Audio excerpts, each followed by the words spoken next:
So you're both level 5? Yep. Yep, you are.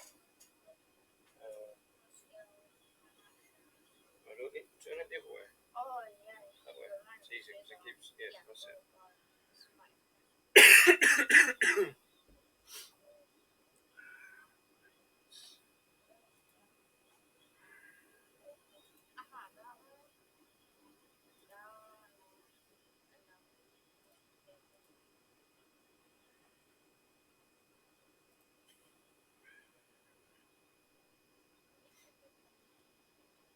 You are. Because you just resets it, just turning all that stuff off on there.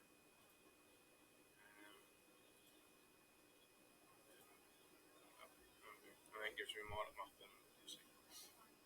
Something else I've learned as well is if I do that one there. Because that makes that bigger, which means I can make.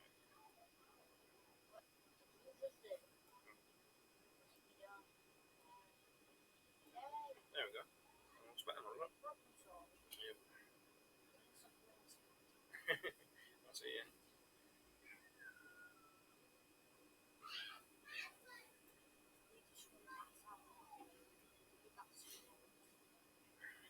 Making sure you are all the maps.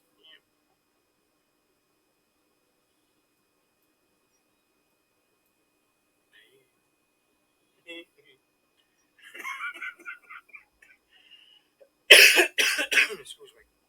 Still dying. Yeah, it's getting better though. It's not as bad as what it was.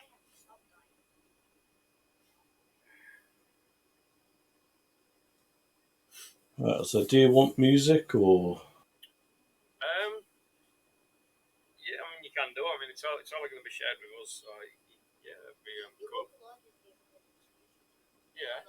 Yeah, it's fine. I've uploaded all the videos on YouTube. No, I can. It's just the way that you share them.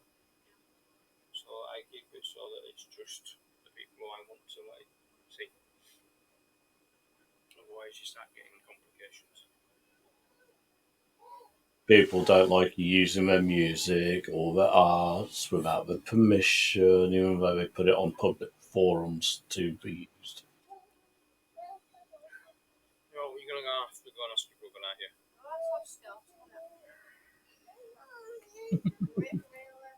Hello. Just go upstairs now, please.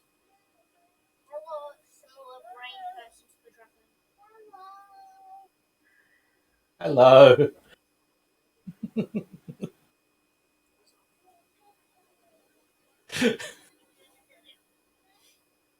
That's right, I think so. Oscar's in his room. He should be watching TV with Darcy.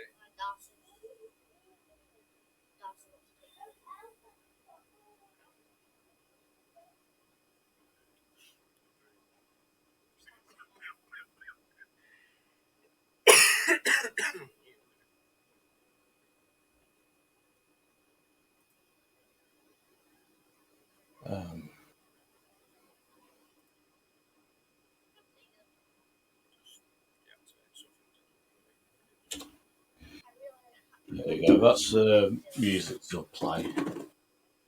So you can chat in, you can type in voice channels, which I learned this week. So I always just put it in like the live channels,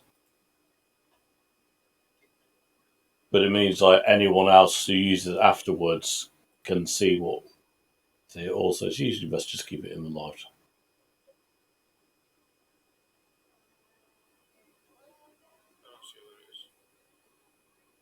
If you go into the voice channel and where it says one shot, there should be a little square with open chat. Yeah, I got it.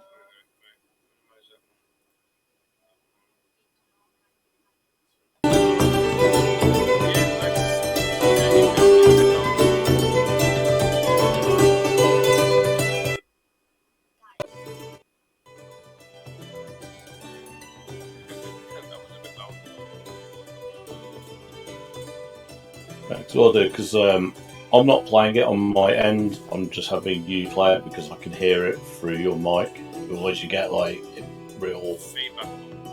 Yeah.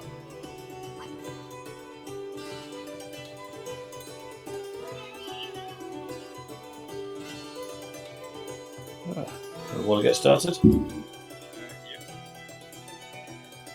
Yeah. It has been in our last adventure. I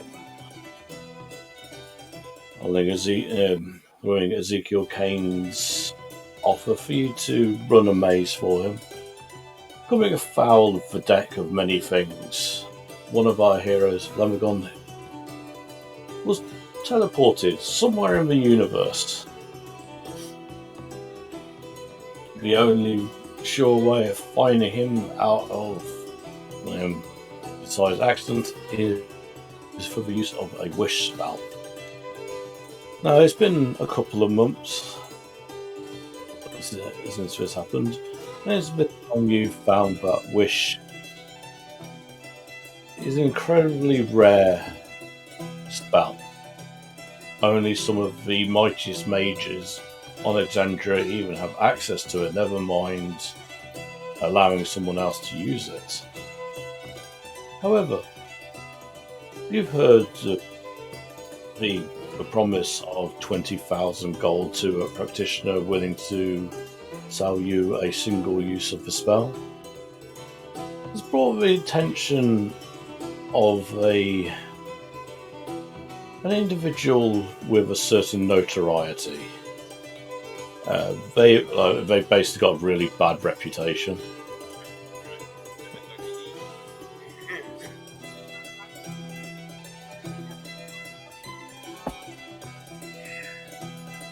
The old boy of the D&D universe. Yeah. Oh, you want to cast wish? Wow, yeah. You got like proper wish, or you've got like a wish that you get off wish. It's like a kind of. A wish. You want a wish? You want a wish? Yeah. No, right. So you know the app on the phone, a wish, you get all that portfolio stuff. That's what it means. Yeah.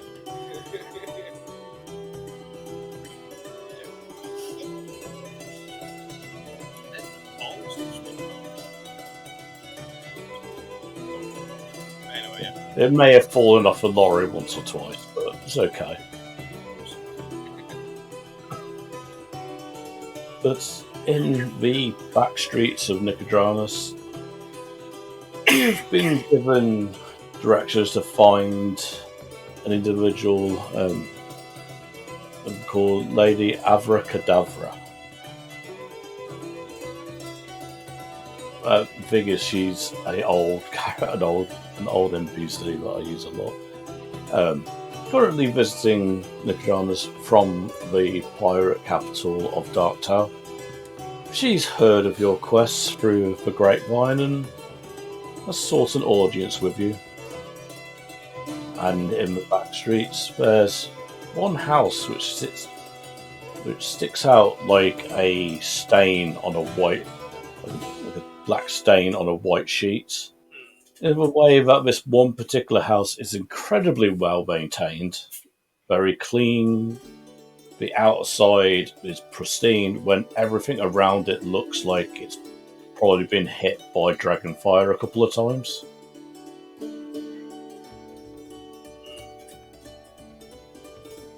And you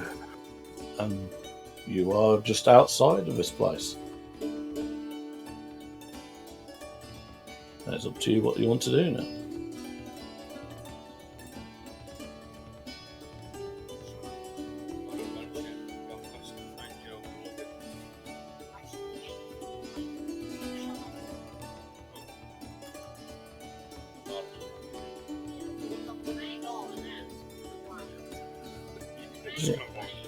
Yeah, just walk in and the door's dunk, ow. Take 1d6 door damage. Start off. But yeah, you like as you just go to knock, the door opens. It's like very dark on the inside of this door. And as you step in,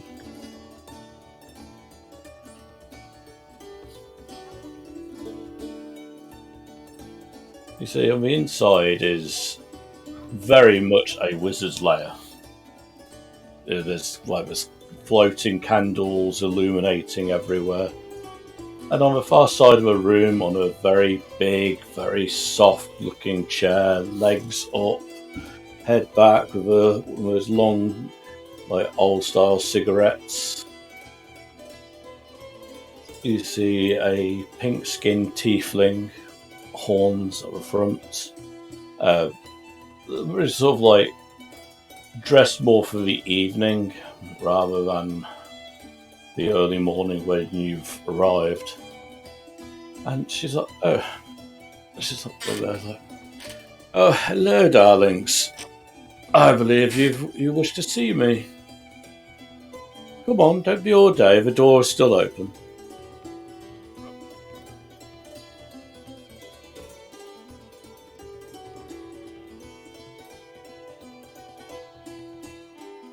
Yeah. And behind you, the door just closes.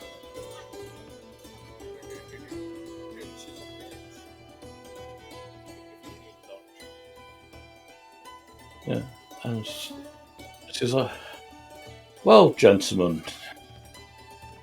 I believe you are on some sort of quest that requires my assistance.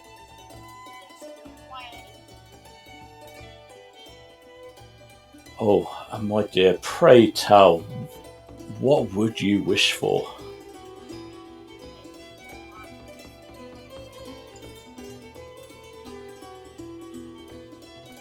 So if you want to turn the music down just a touch and then Eric up a little.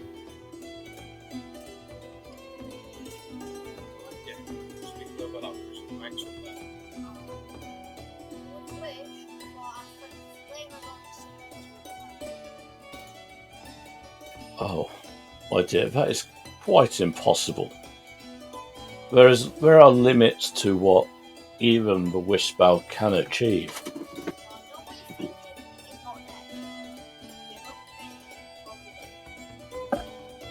Oh, well, that's neither here nor there. Clerics mess around with the veil between life and death all the time. No, I wish, but I've heard the circumstances of your plight. And they said the best I can do is to find the location of your friend. You'll have to seek him out yourself.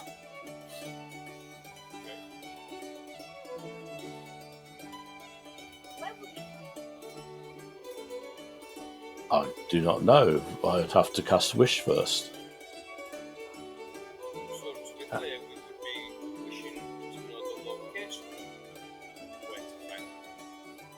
Oh, yes. And I am quite prepared to help you in other ways as well. Depending on where this location ends up being, of course.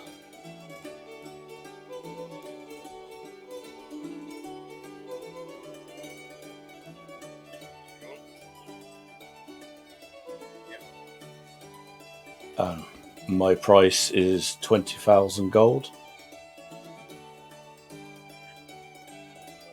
Very large pouch that's got all the gold in it.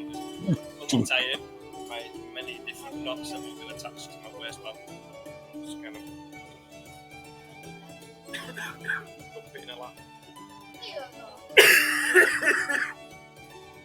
And you feel the presence of multiple beings moving around, and spectral hands just pick up the gold and just start sorting it, and you can see it spread out in front of her.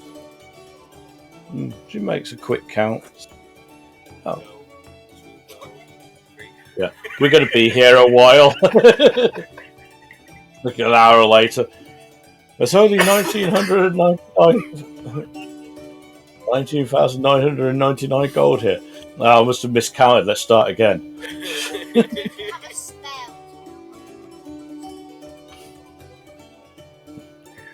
And he waves them away, and the gold just sort of disappears into the walls.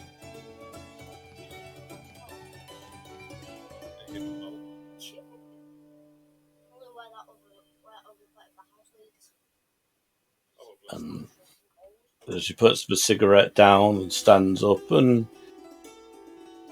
you don't know this yet, Eric, but you stay way clear of women like this. You are true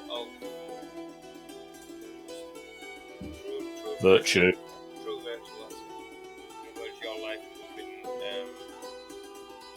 just to learning how to be a man,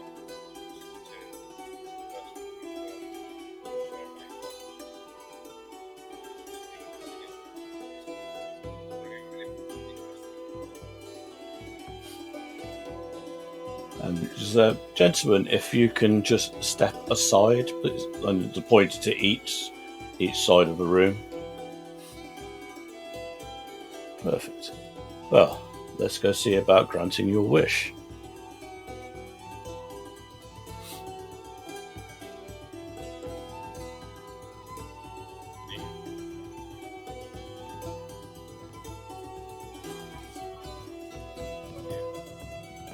Yeah. And you see, make an Arcana check. Let's see if you know what this is.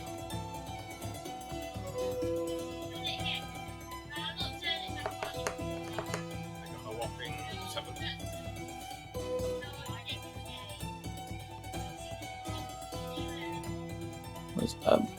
13. You can make a educated guess that this is the that at least one of these spheres is your world. What these other spheres and that are completely irrelevant. Well, irrelevant to you. And you see her starts her incantations, and you hear the name Flamagon the second leave her lips, and a few extra other sentences, and the spheres start moving around. And at one point, you just see a small mote of gold and golden lights just appear in the middle of it all. And she extends her hand, plucks it out, holds it in her hand, twists it, and inside there is a small golden sort of nugget about the size of a tennis ball, and it has runes all transcribed all the way around this. She's like, well, won't be needing that anymore. And the apparatus dissipates. Here in my hand is the location of your friend. It appears they are somewhere in the astral sea. I do not have the means to get you there, so I can teleport you to someone who owes me a favour.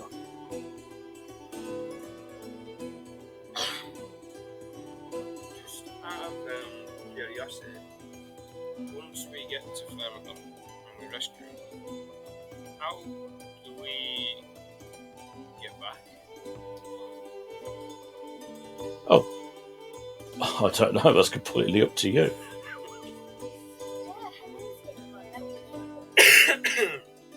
We found you. But how do we get back? I have no idea. You'll be happy to be there. That's my Flamagon. Should never leave your side again. But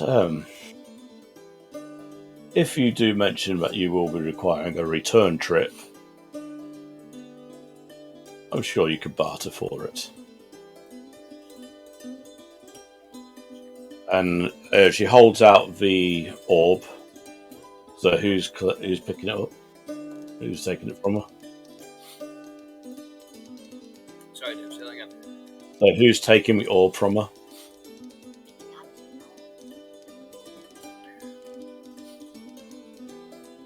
And she hands it over. So, well, if you step into the middle, I shall send you to someone who can help you.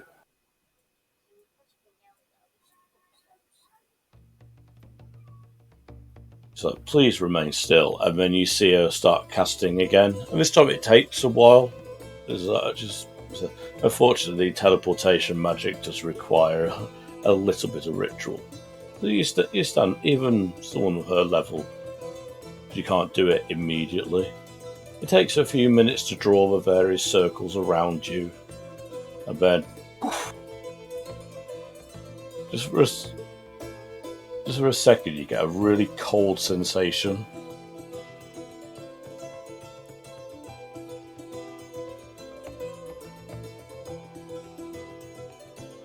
Where you appear, it's suddenly a hell of a lot colder.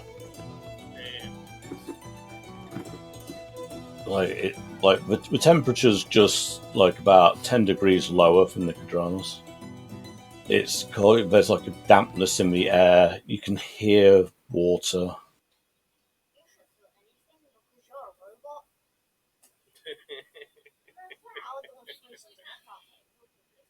Yeah. And make a perception check for me, please.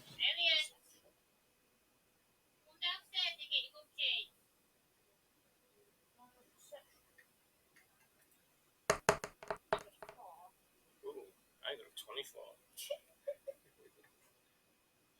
Yeah. With 24, you Bam.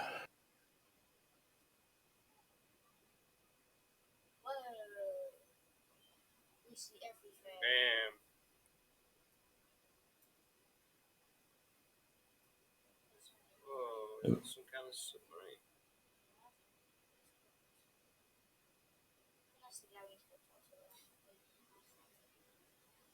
Yeah. So, you appear to be in some docks inside a cave, wherever this is. The docks look fairly abandoned, dilapidated. Like everything's run down, except for this one giant ship. And it like on first look, it looks like it's just wood. But second hand, you say like the tentacles moving, and you kind of get the impression this is not an entirely just wooden ship, but maybe a ship built around something else.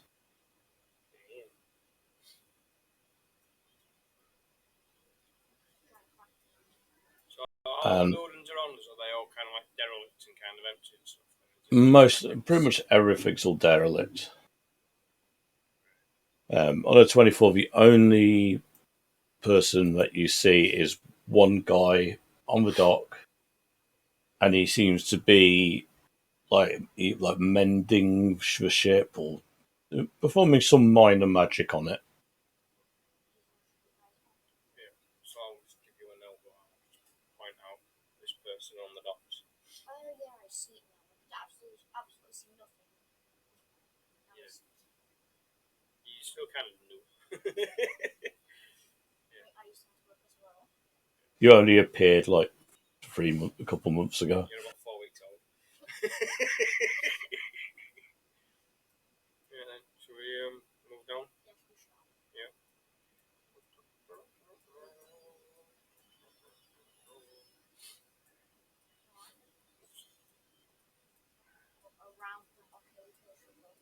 So as you get closer, you see this being human, but has a lot of mechanical protrusions in his back, and like looks like what would be like holes to put light bulbs in his head, and like great big sort of like ruby rimmed glasses, and just like lots of like wiring and tubing sort of going all around his chest, and he's just like he's sort of like singing a little ditty to himself.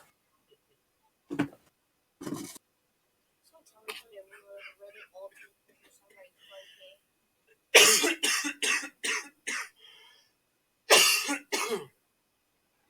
So I'll cough loudly to get his attention. Like echoing the thing, like you see the ship shake a little, and him like, oh yeah.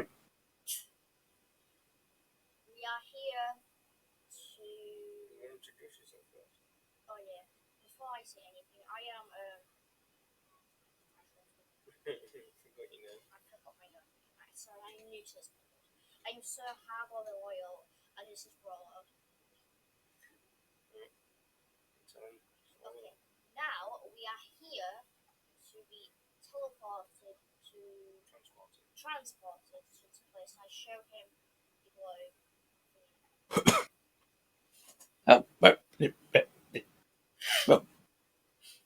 Pleasure to meet you. I am Captain Lammy Mataz, and I am the captain of the Pride of the Skies, which you see is this very beautiful creature behind me. And you said you have an orb. Yeah. Fantastic. What's that got to do with me? We need you to teleport us here and then teleport us back. Transport. What he said. I understand. We understand that you owe a certain individual a favour, and that favour has now been cashed in. So, for you to transport us to where we need to go to get to that location. I owe a few people a few favours. Which one are we talking about?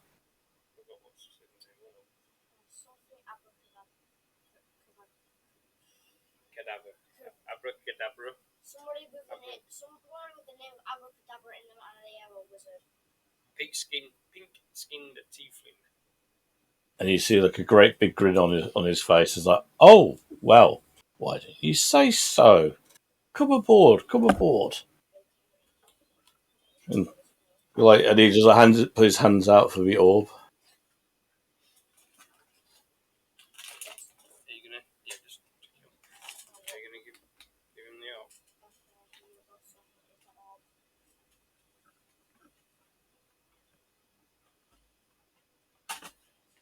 Wonderful. And he starts looking, and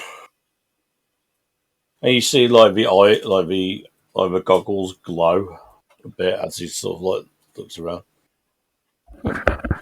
Astral Sea.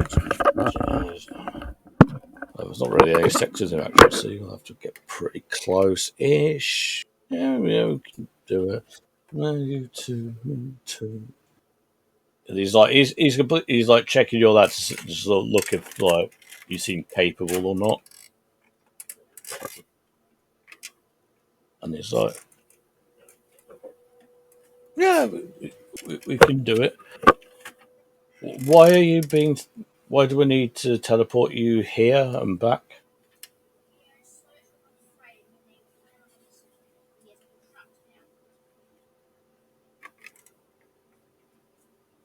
Well, no, you don't really want to be trapped in the astral sea, that's for sure. God, you must have done something really bad to be trapped there. He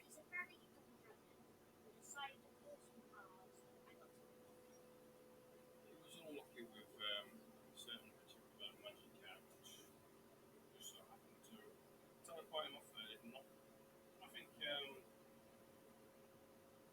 Nothing mischievous, nothing naughty, nothing out of the ordinary, just sheer dumb. Roll persuasion.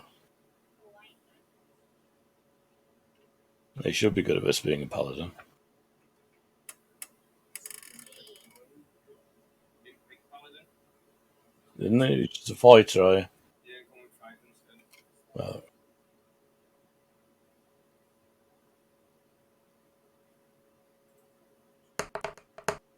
Oh! yeah, he sort of looks at you and like, takes you as you. It's like, well, either way, I haven't been to the astral sea before. That could be fun. Oh, come on, climb aboard then. I assume we're going now. Yeah, and you see him just go up to the ship, start stroking the side, and start talking to it. And you see the tentacles sort of like moving around. It's like, oh well, she's keen to go as well. And on the deck, you see there's like a large panel where he takes the orb and just places it in the middle, and then out comes the like the ship's wheel. Even though you're pretty sure the ship's wheel doesn't actually do anything, it still appears. Well, and it's at this point you realise that the cave is actually closed. There's no opening around here. There's water that's come in from somewhere, but there's no way out.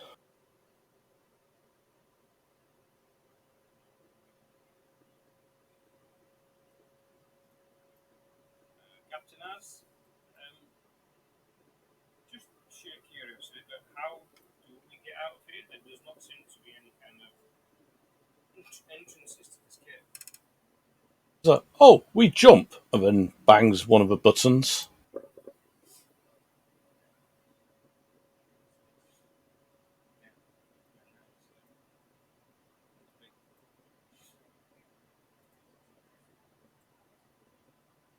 Even though it says only 5 feet, it is like, yeah.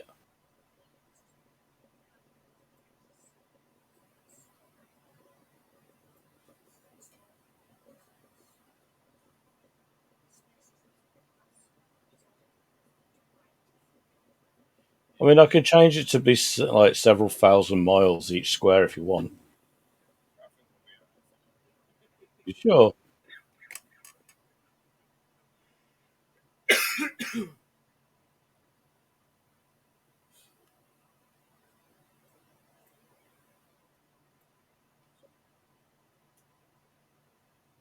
There you go. Now try it.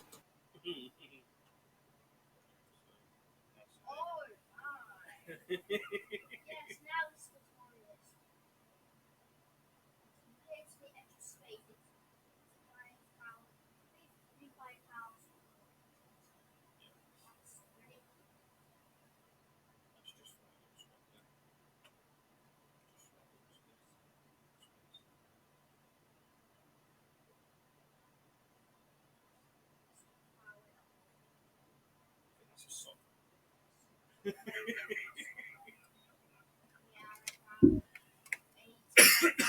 It'll be further than that. It's like you standing here with tape measure pointing to someone like, oh yes, I'll live about that far. But yeah, you like as he says, "Oh, we'll just jump." You feel like reality shifting around you, and then it reaffirming, and you are floating in like purple space with like dust clouds. You see some various other like sort of like rock formations. And then you see him sort of floating there a little. He's like, no, I don't quite like that. I could stay here. Make just doing straight intelligence rolls for me.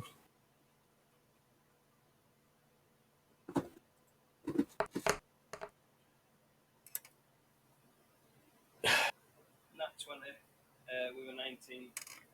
We've got a negative one.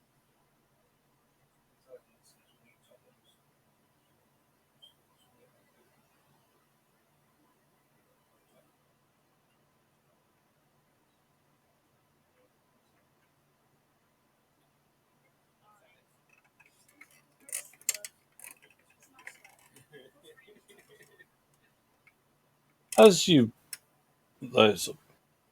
see, as start explaining that in the astral sea, you can float around, like depending on how smart you are. Rolo grasps this concept really quickly and doesn't move off the ship. The knight does not grasp the concept, but is too dumb to actually move. So both of you have the same results, but for different reasons. And as points out, you see that like moon right way over there. Yeah, that's where your friend is. So okay, girl, let's start swimming. And you just see the purported proof. What?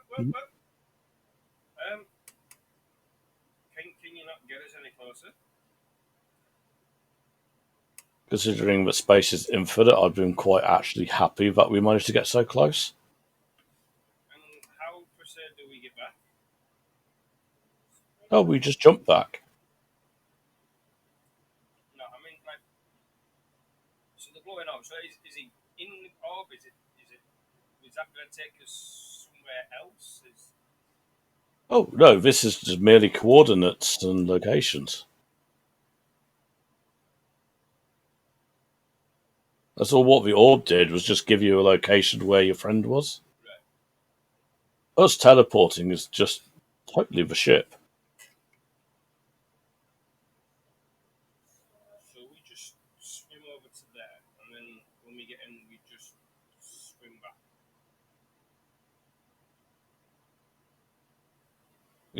You go onto the rock, you get your friend, you swim back to the ship jumps back home. Okay. Right then, yeah. Is that move? What's that movement? Speed forward in space. It goes 10,000 forward. Yeah. He goes, yeah, it could probably take like a couple of hours. But the girl's like a really good swimmer. And it's more like propulsion rather than speed. Right.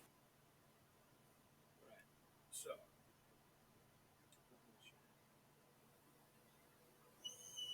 So if I was to turn my back to the orb and to fire with my rifle, the initial blast of that, would that allow us to move any quicker? Oh, marginally so, but if you want to look off the sides, she has like 8 tentacles for this sort of thing. She's literally going to swim us there. Oh!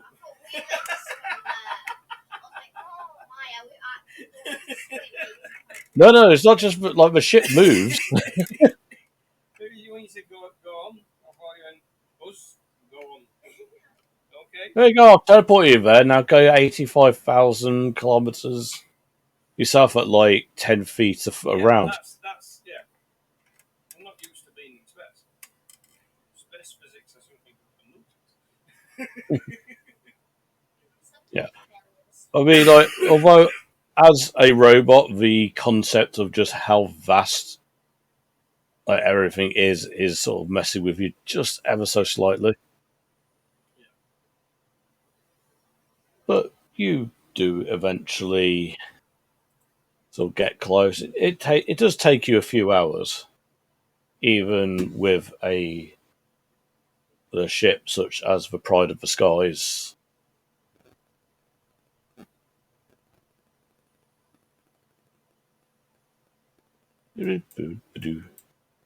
And as you get closer, this moon just starts getting bigger and bigger. And you say moon, asteroid. I mean, it's not orbiting anything, it's just a huge floating rock.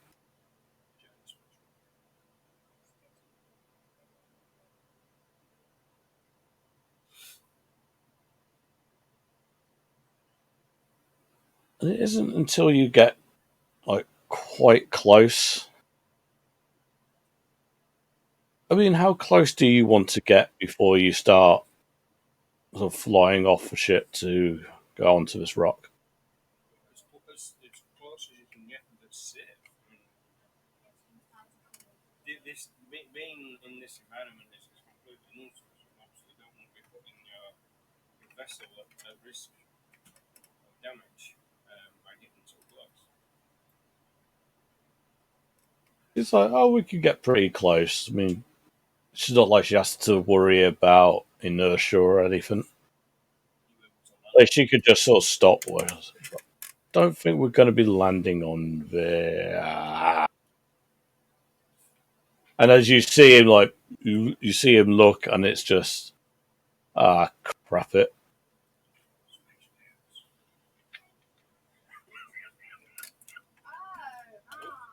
As you see huge chunks of rock just like uncurl from the side of this thing. And, like, large tentacles start coming out towards you.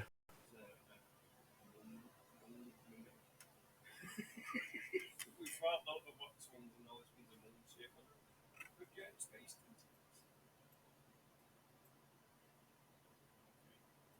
tentacles. Well, please tell me you two know how to use cannons.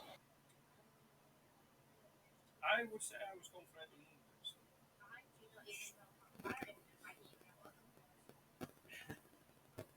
It's quite easy. Point shoot. Well, you're about to find out how. And you see, like, the tentacles start grabbing onto the ship, and these tiny little bugs come skittering off. I'd like you all to roll initiative, please.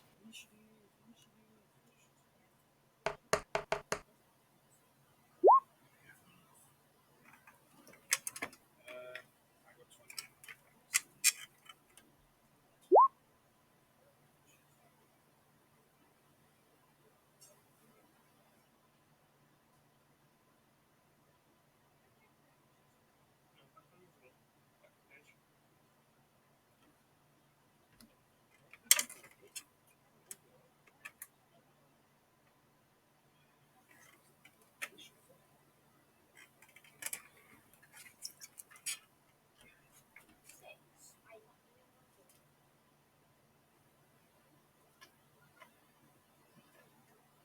Are these cannons something that can be operated by one person, or is it by two people?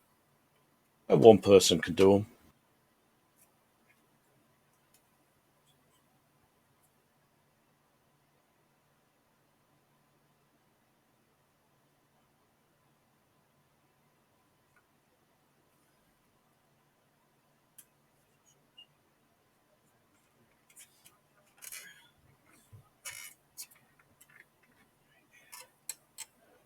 Okay.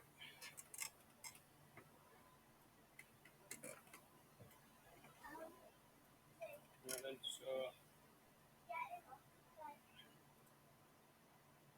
So if you want to turn the pub music off. yeah, I turned it off when we trying to about it. Right then, so I will. So I'm gonna drink out of this one. And I'm Yep. gonna aim for this time on that side.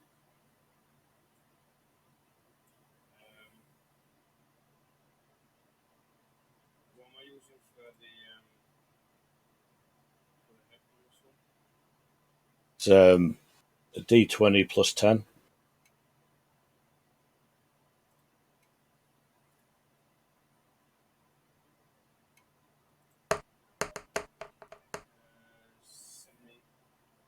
Yep, that hits.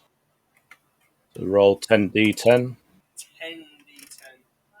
Wow.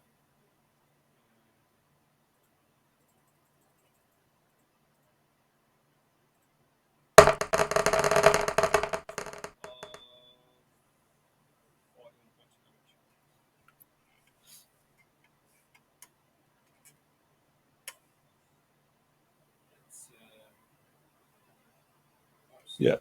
You, like, blast it, and then you just see not so much like a cannonball, but it's like a weird alchemical fire just, like, shooted a blob into the side of his tentacle, and you see a huge chunk of it sort of melt away.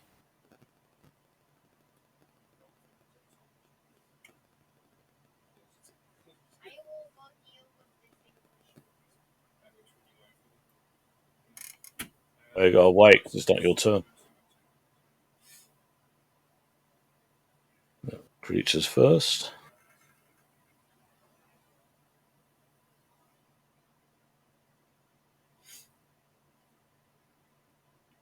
And they're all just going to move closer to you all. Just out of interest, and if on my next turn I choose to attack the monsters and shoot the cannon, do I lose an action for stepping away from the cannon? Is that just You you've got movements, but your action would be to attack the creatures, not use the cannon. Yeah, You can't do tell the that. creatures Yeah, all can. I know it's not going to be fun. Yeah. All of them. It's fine. right, Sir Knight.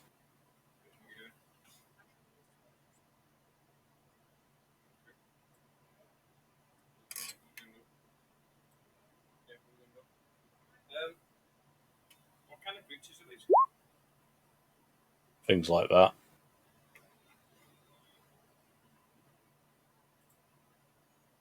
With these like horrid insectoid.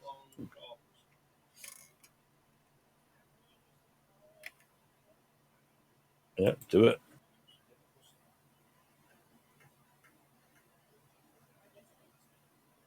Yep, hits.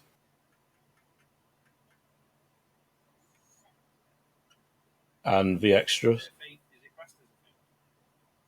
Yeah. Yeah. So it's 2d10. Yeah, 2d10. So, what dice?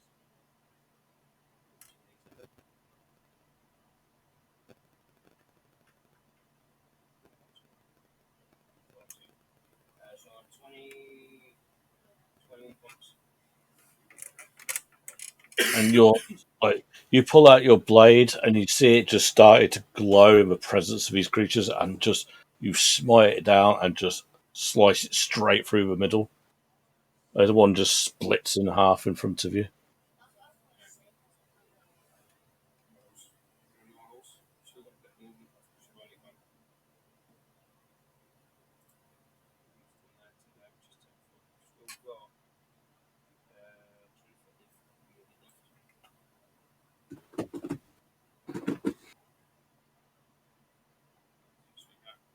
So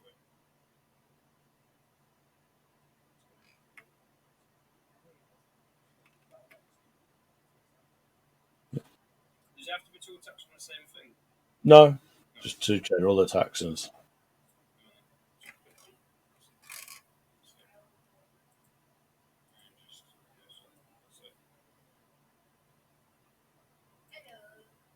yeah. Can you just make me an athletics check for me? Just like jump out off the deck down.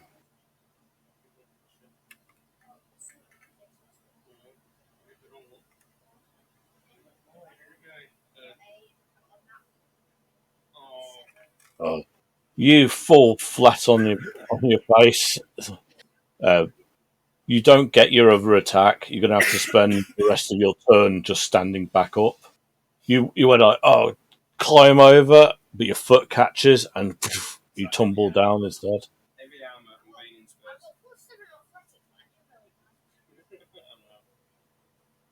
Yeah, it's a family curse. Don't worry about it.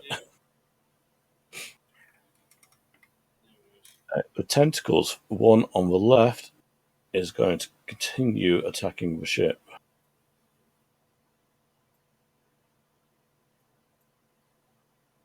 Yep.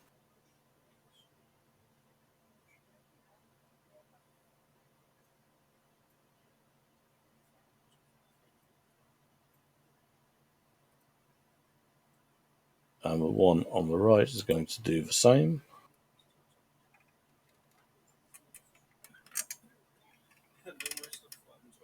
Now the second one tries to, but gets like knocked back by one of the ship's tentacles. Rolo, your turn. Right then, I am going to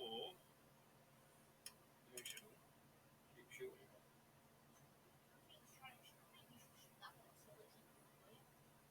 This one.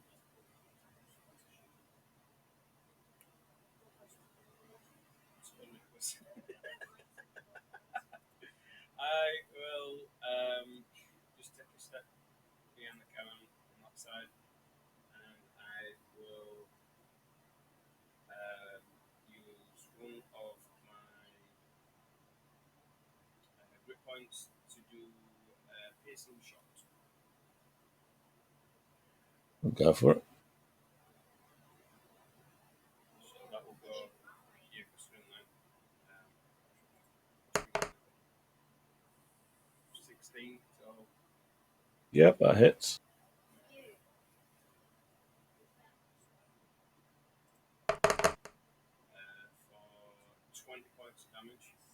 Yeah.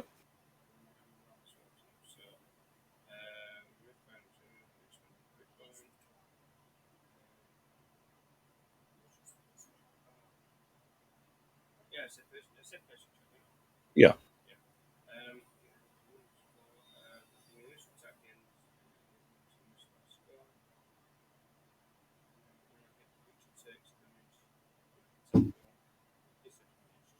Again, the second one, this was this. Yeah.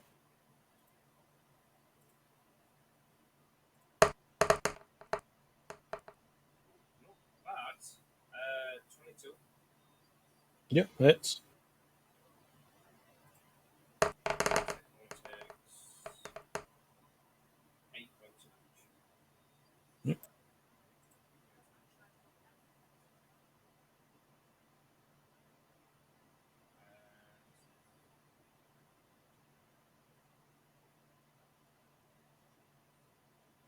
Actually, we already done the action, so the only thing I can do is do action, so I can just do that again.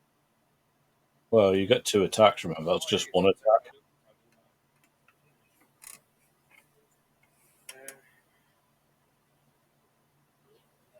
No, I'm just gonna shoot the first one with just a normal shot. Yeah.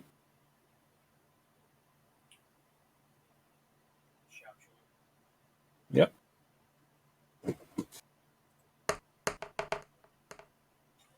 Getting that 20, so 31. I'm Yeah. on a roll today. Definitely hits. So I think it was a minus 5 with the sharpshooter, but I get an extra 10 points on top. Right, so this should automatically roll it. It's highlighted blue, so it should do it 4d10 plus 6. Yeah, that's cool. Yeah, so 25, and then 5 on top, 10 on top would be 35. Yep. Yeah. The creature that had 1 health left just gets absolutely destroyed and splattered all across the deck.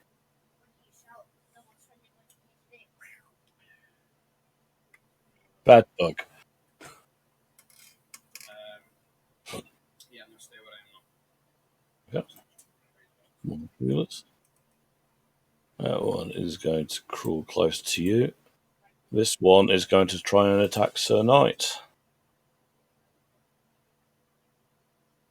Just out of interest, because we now get 2 attacks. We don't get 2 attacks with the cannon, do we? No, it's an object use. Right, For yeah. cannons. That's fine. Does a 14 hit you, Sir Knight?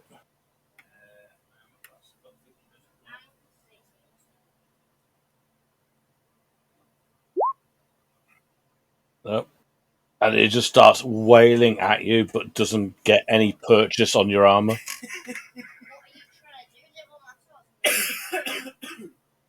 Yeah, we'll drink from them, whatever.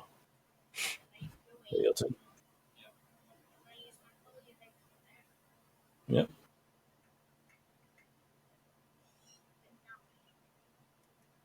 Fortunately, 9 misses.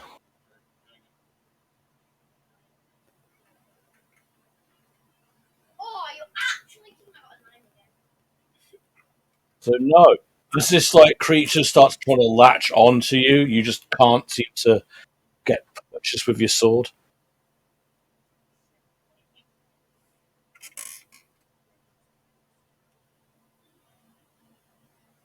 Yeah, the tentacles will continue their assault on the ship. One on the left, and then one on the right. There were 29. So.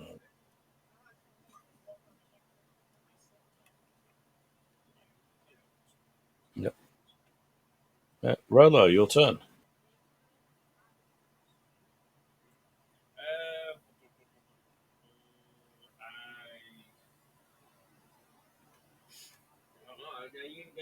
Do you need a hand with taking care of these things? You don't seem to be doing it.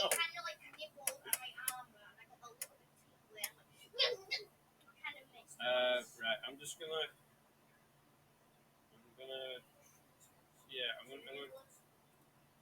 back on the cannon. Yep. Shoot at them. So it was D20 plus 10. Yep.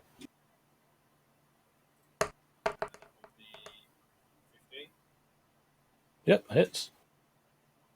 And 10d, 10 damage.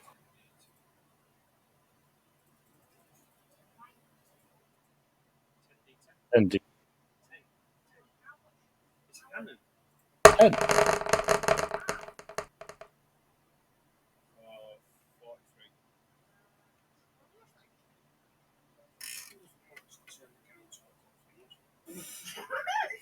Bye.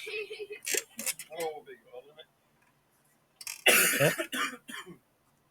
Yeah, and this tentacle has got huge chunks missing out of it, but it's still trying to hold on.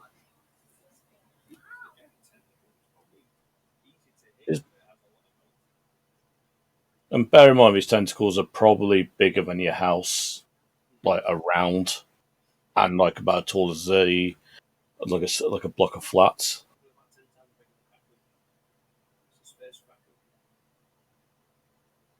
What's crack-a-lacking?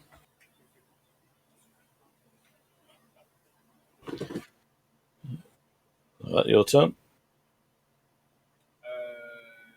Yeah, because I've got one house.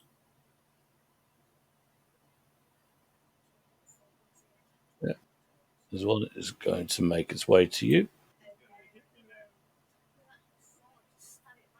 I have a dagger, but I am in. I have a very powerful magical sword which will slay anything. Oh. And the next one was going to attack Sir Knight for 3 piercing. And can you make a wisdom save, please?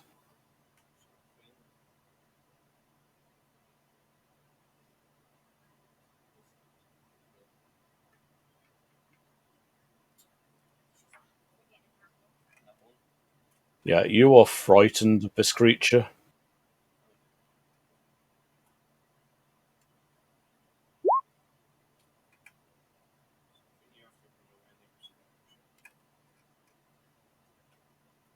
Just look. Oh, it's been a while since anything's been frightened of anything.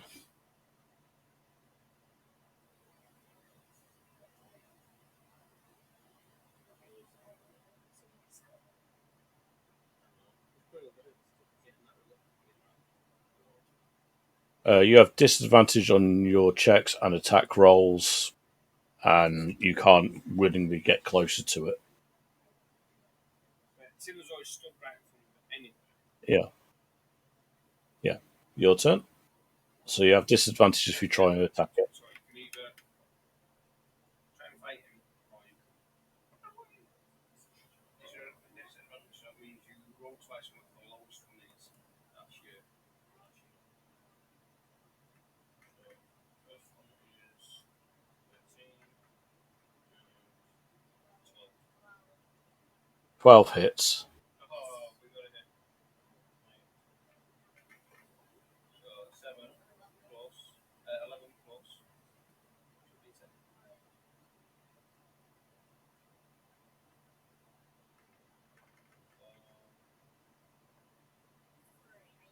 14 total. Oof. As you like, get away, get away, get away! You manage to like hack off one of the legs. Just on sheer get the hell. And you have a second attack. Second attack. It'll be a disadvantage. Yeah. Yep.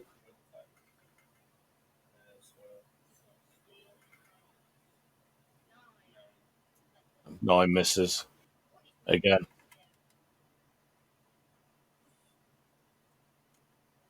Yeah, the tentacles are going to continue their assault on the ship.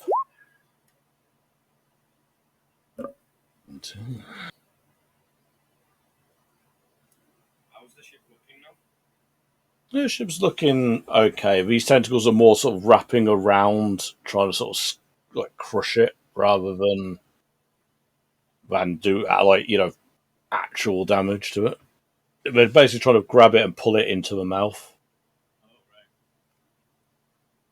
Oh yeah, there's an element of you being eaten at this point. Right, your turn. Yeah, I'm just going to continue shooting. Yep.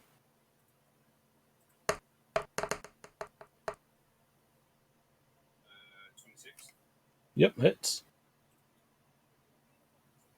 I am doing awesome today.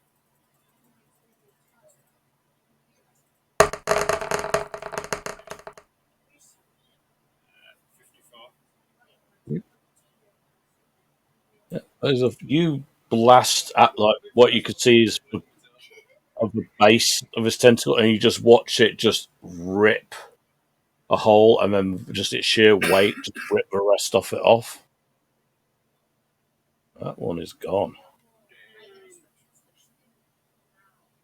Well, I need you to finish sorting that guy out so you can get on. Yep. Well, then, There's that. run away from it then. 15 and 14. Yep, your turn. Your choice. You stay and fight or run down to Canada and shoot at one.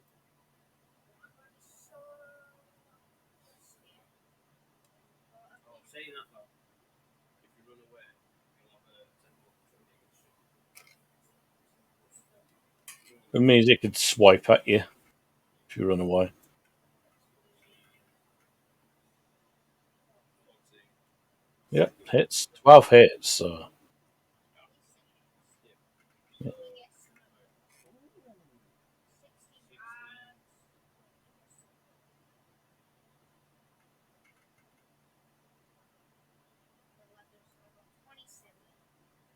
Yeah, that is enough to absolutely just where you chop one leg off, your back swing comes and you just get all the rest of the legs. And you just watch this thing just like sit on the floor, and you just like swing the sword and straight down into it, finishing it off. So you've still got your movement as well. you have to go around. 15 to the.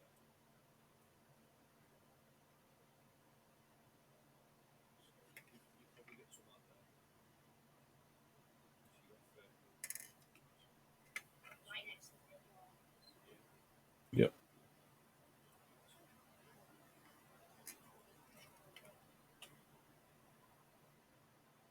The one tentacle is going to continue his assault on the ship. Nope. Right, Rolo, your turn. So, kind of just shrugging that thing off. I'll bring the gun round. Kind of from Oh, shit, I completely forgot that there's one that was attacking you. Oh well. yeah, so I'll just bring the gun round We'll get more attacks next turn. from the hip. Yep. Just, 24. Yep, hits.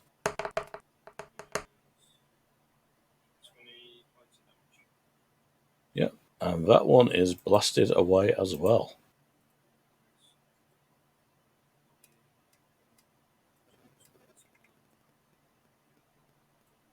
Yeah, so that gets reduced by cannon then. Yep.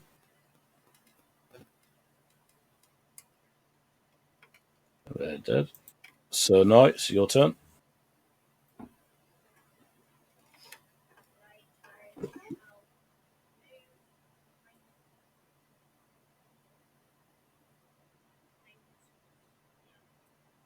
So, move it.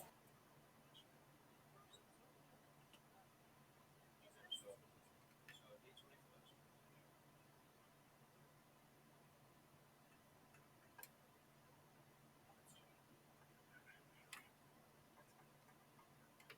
In your haste to turn the cannon, you just turn it too much and it just fires, completely missing the like like literal bus-sized tentacle that's been like attacking your ship. Just out your element, you're in space fighting giant tentacles.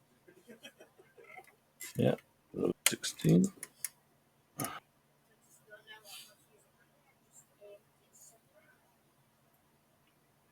Right, Rolo, your turn.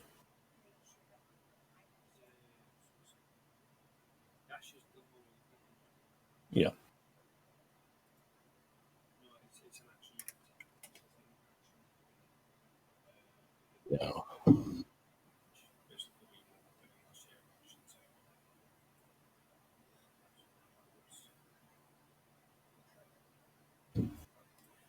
just gonna take a shot. Mm. Presume this one's higher up, so the next. Yeah. Like it could have gone both sides.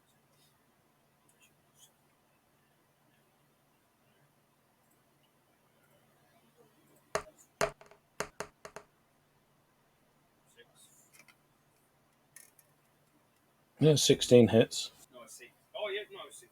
Yeah, it's 10. Yeah, Plus so 10. it would have been a 12, so it was D20 plus 10. So, yeah. The 12 would have missed it before, I never won that. Oh, 12 would have hit. Alright, so yeah, it got a 2, but Yeah. it didn't have the. Yeah, so both of you roll damage. So 10d10 each.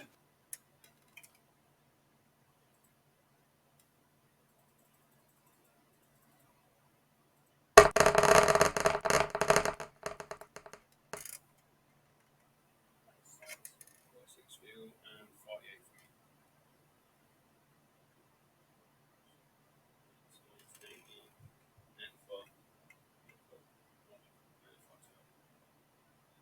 Yeah, and this thing just gets blasted, and this like on this side, it doesn't shoot acid. It shoots like flaming ball, like sort of like energy bolts, and you just see huge portions of it just get instantly cooked. But it's still going. So, Sir Knight, your turn.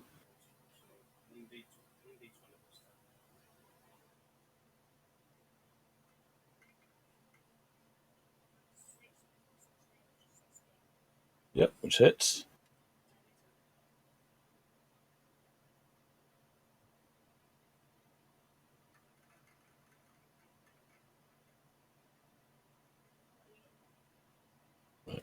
Yep, that is enough to just absolutely cook this tentacle, and you just see it shrivel up.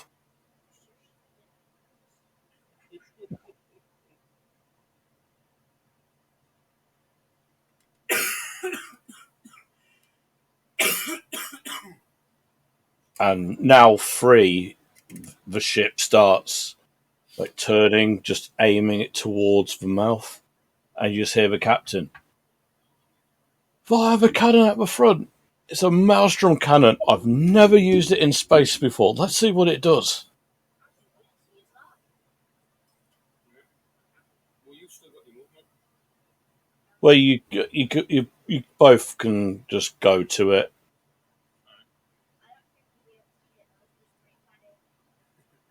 Maybe I'll just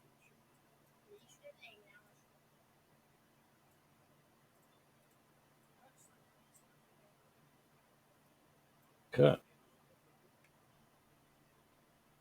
So you like the ship's aiming this cannon for you, like aiming it right into the mouth of this huge moon, like looking thing.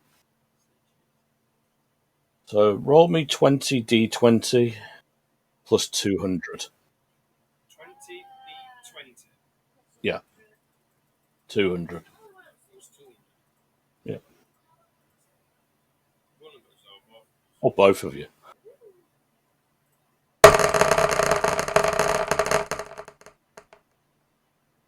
I got that 20 then. There you go.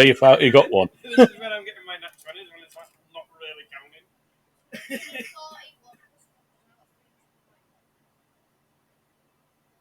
How much did you roll? 241.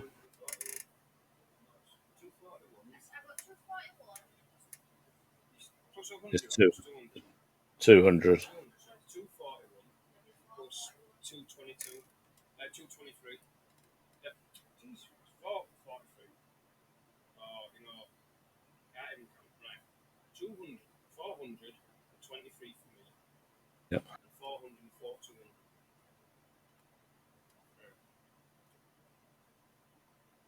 Yeah, and you both like hold on to this cannon as it fires its charge, and you feel the ship just lurch back from the power of this in a completely untested environment where the laws of physics aren't quite what they're supposed to be.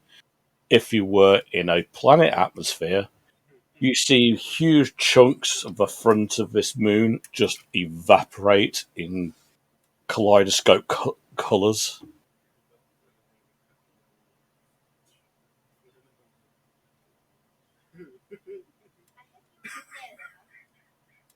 Oh, I hope too, but there's only one way to find out. And he pulls the ship in, and you can see from the crater that you've left, it's all been just burnt away or just disappeared. There's no blood or gore or anything. It's all just perfectly like um, spherical, where what you shot at is just no longer there. Yeah,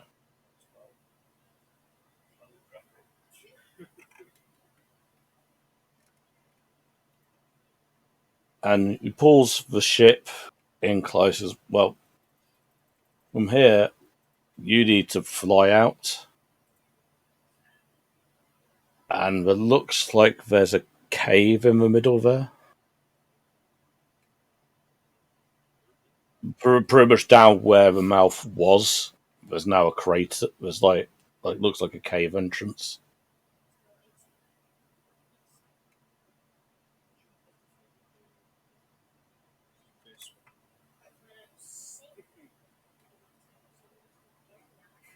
It's not water. It's just like air. You move by your thoughts moving around.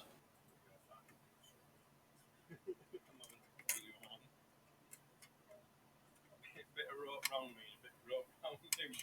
Just jump.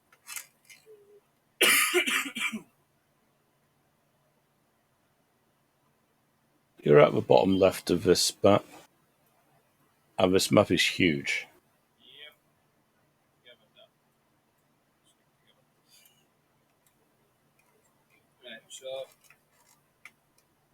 once we're inside it, the gravity kind of come back to normal.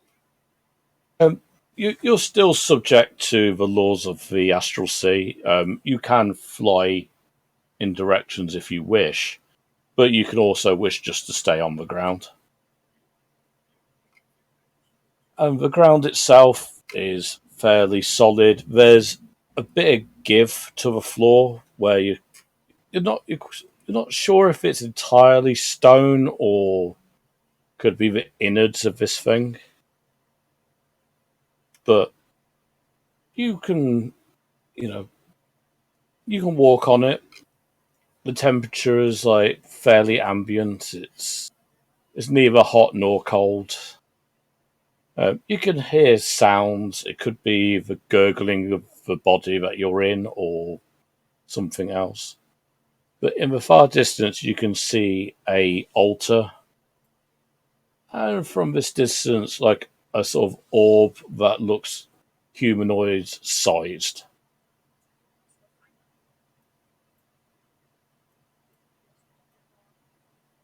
So are these tunnels, or is this just kind of like No, it's just on the floor, just sort of like like raised, almost like veins or. like veins? So they're not too far.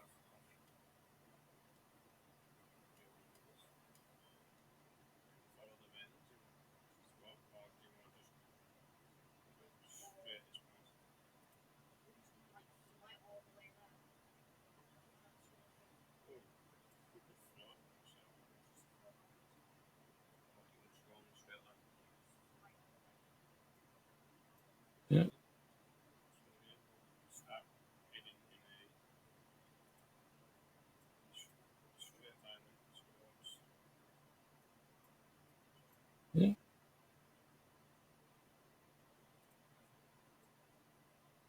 So, you travel the astral sea is determined by your intelligence. It's like your modifier times 10. If you've got negative modifier, it's just 10 feet. If unless you're just walking, Unless we're walking, then walking. yeah, But walking is normal. we have to float. So if you're stupid, it's you can't really fly here. Stupid,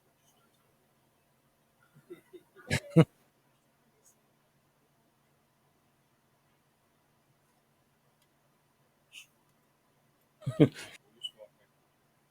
Yeah, Right, and we're still sitting in the straight line.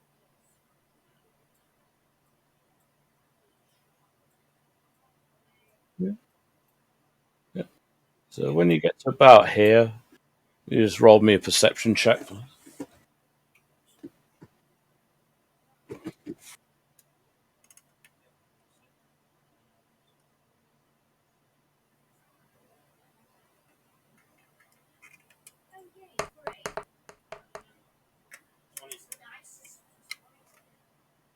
Yeah, it's everything seems really quiet.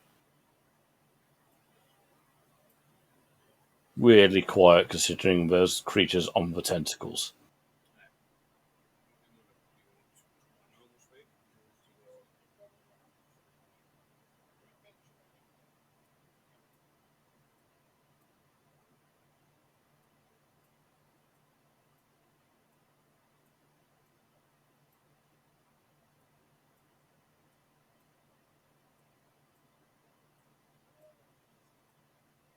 I just want to check. So these things, what I want to do is I'm going to get to here and I'm going to put my hand down on the scrum. Does it feel like there's any kind of movement or anything?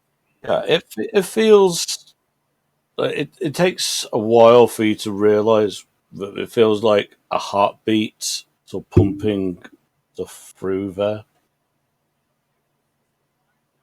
Yeah, if it's got some kind of liquid kind of thing on it, I'm guessing it's got some. And Flynn was licking the floor. Ooh, look. Shiny orb. Let me lick it. Alright, should we just continue?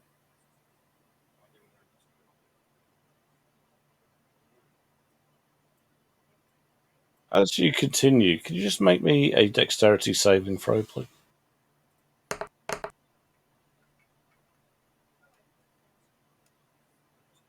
got a 11. Yeah, you're fine. It's like the pulse is quickens a little, and it just kind of like halts your steps as you're walking on this vein.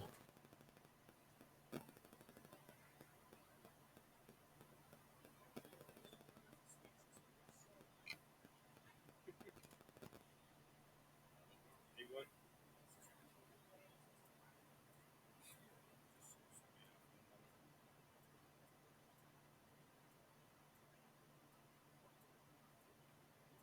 So this orb thing, is it Yeah. glowing? Is it moving? Is it? It's on like a little like large pedestal, and it's like being held like an egg.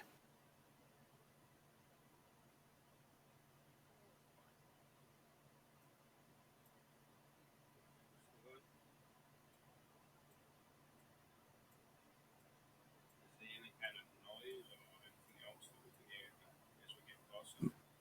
Make a perception check. Uh, 23. Not. It's weird. Uh, roll a survival check for me.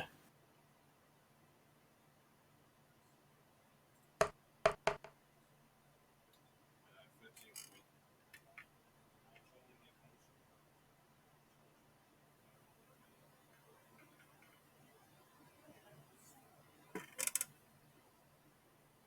You're none the wiser. Everything seems okay.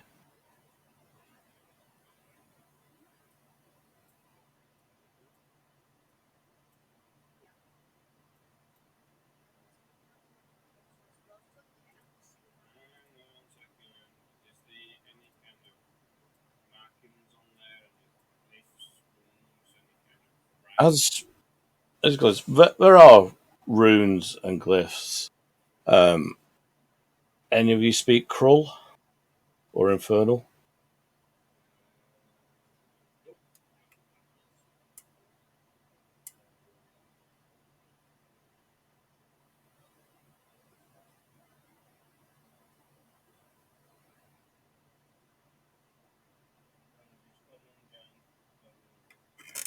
Nope. You see this horrific looking script around three sides. The only side that doesn't have script is stairs leading up to this orb.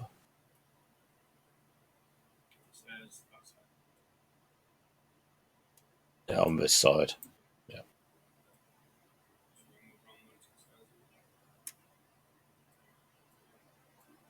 Really? I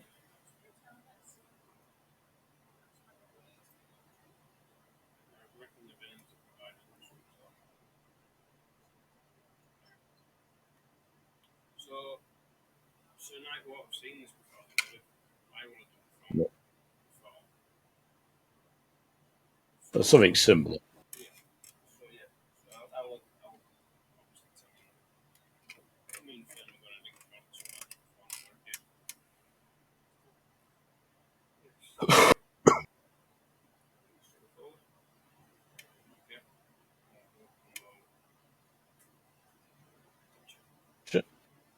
Yeah.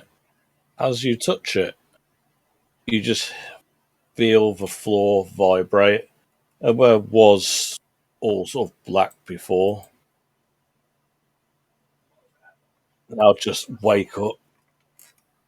Second, What was sort of like docile before is now awoken, and what was all sort of just sort of black and cool before is now awakens to like a deep, almost like blood red. Uh, I don't think you should be touching that.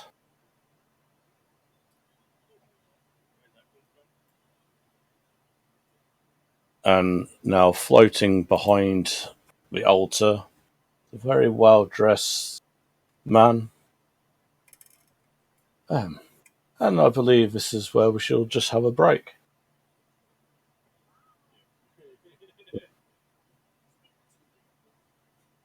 No, just a break.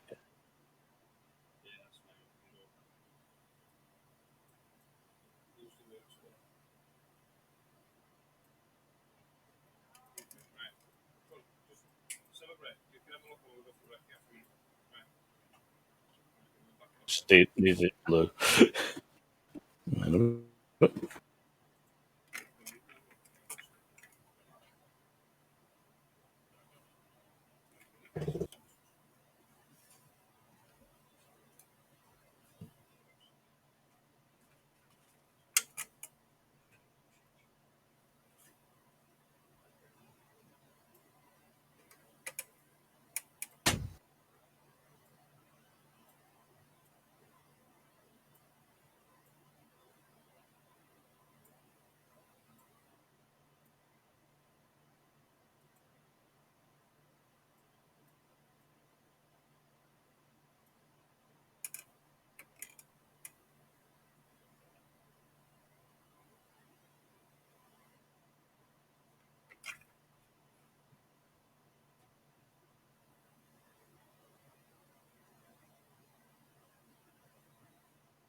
Dog downstairs.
Do-do.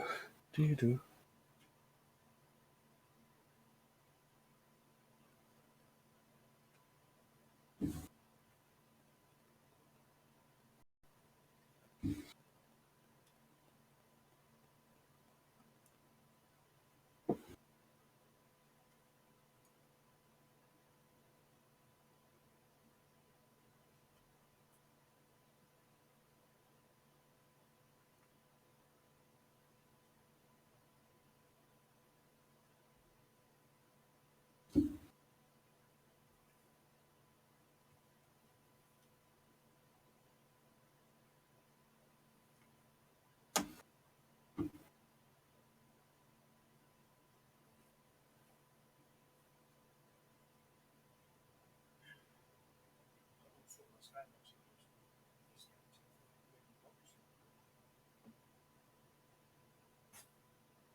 That's what.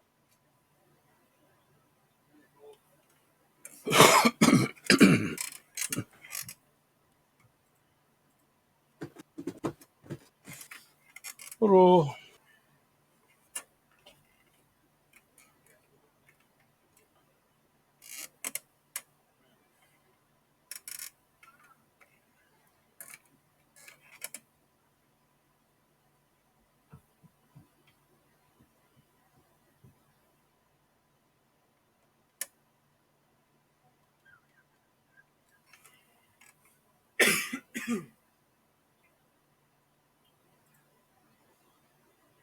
So getting back into it, you've just gone to touch the orb, and you hear it's very upper crust, very well spoken. Oh, I don't believe you should be touching that.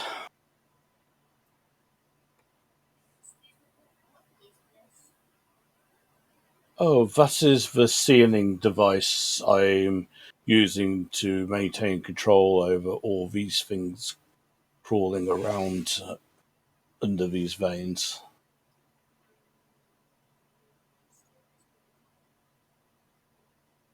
Oh, well, for a start, I wouldn't let you. And secondly, like it would release everything that I've spent so long containing.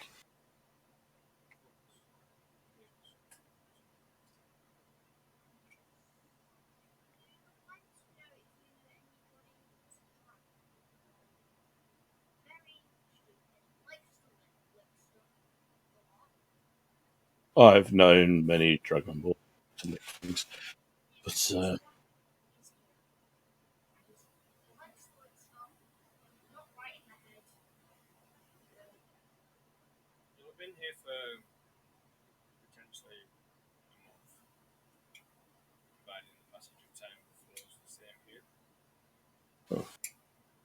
Well, the only thing that we speak of would be whatever the being within the orb is.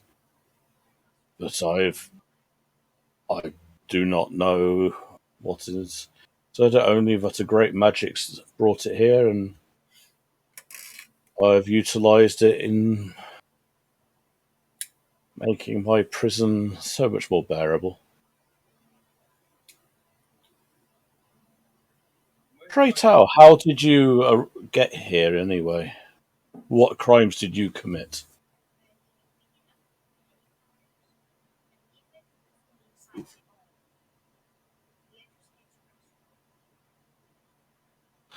Oh, how delightful.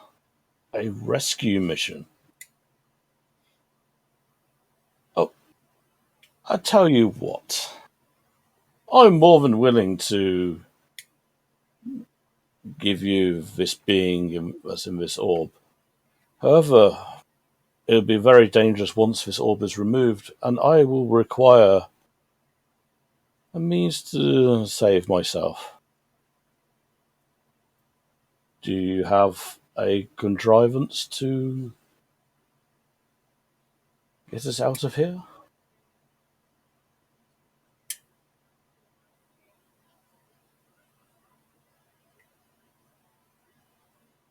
Oh, excellent.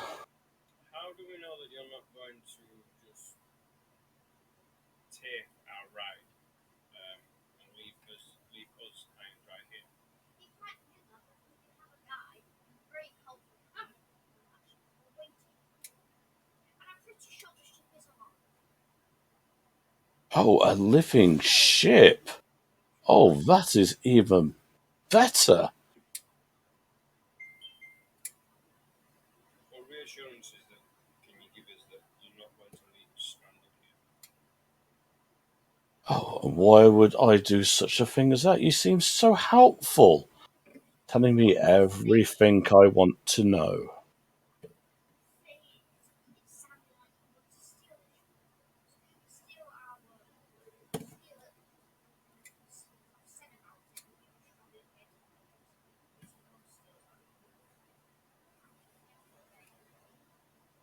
Oh, my dear friend, how you judge me. It wounds deeply. We don't even know you. We just met you. And you are assuming that I'm not the one. I'm the one not to be trusted.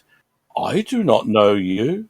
You could be some zealot of some religious order, some terrible fiends bent on unleashing the creature within this orb to perform whatever evils they would upon the worlds. What reassurance do I have that you are not villains? We've told you our story. How about you tell us yours? We told you how we got here and the reason why we're here. How did you get here? Why are you here?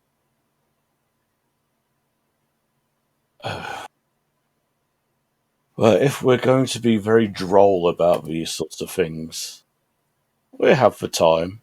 You do not, if you value like meager existence you have.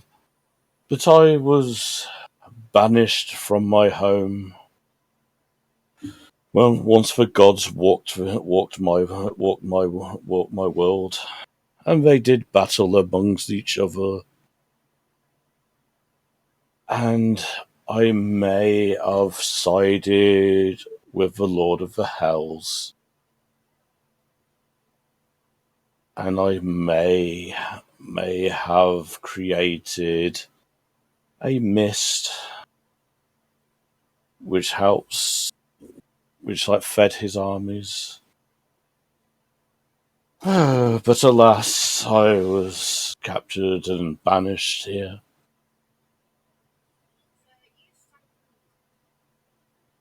I sided I made a deal with a god. They're only evil because they lost. History, my friend, is always written by the victors. I dare doubt if the being I aligned with succeeded, that his enemies would be the betrayers.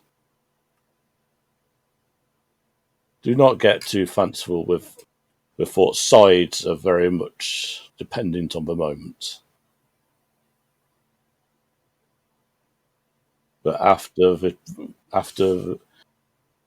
Changebringer had tricked his armies, he needed new recruits, and there were so ample amounts of people.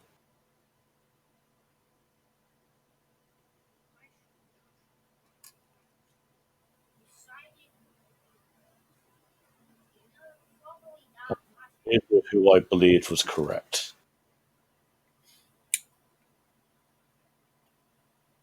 Right.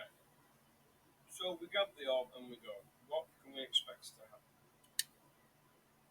Oh, it will break the seal, and several hundred blood zombies will most likely try to tear us apart.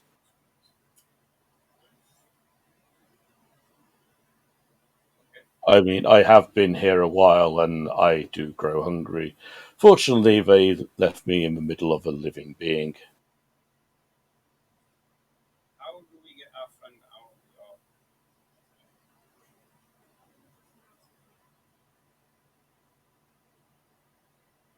My question would be, why not just shrink the orb down?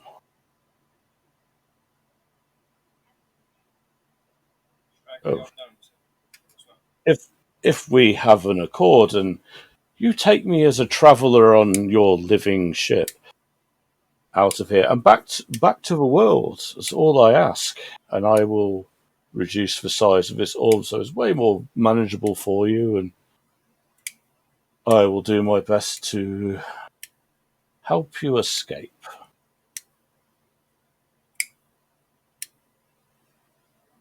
We are going to need against the zombie horde.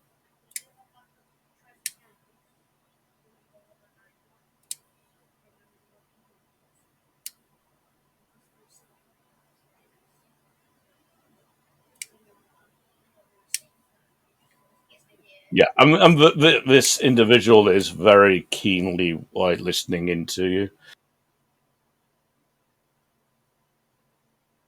Of course.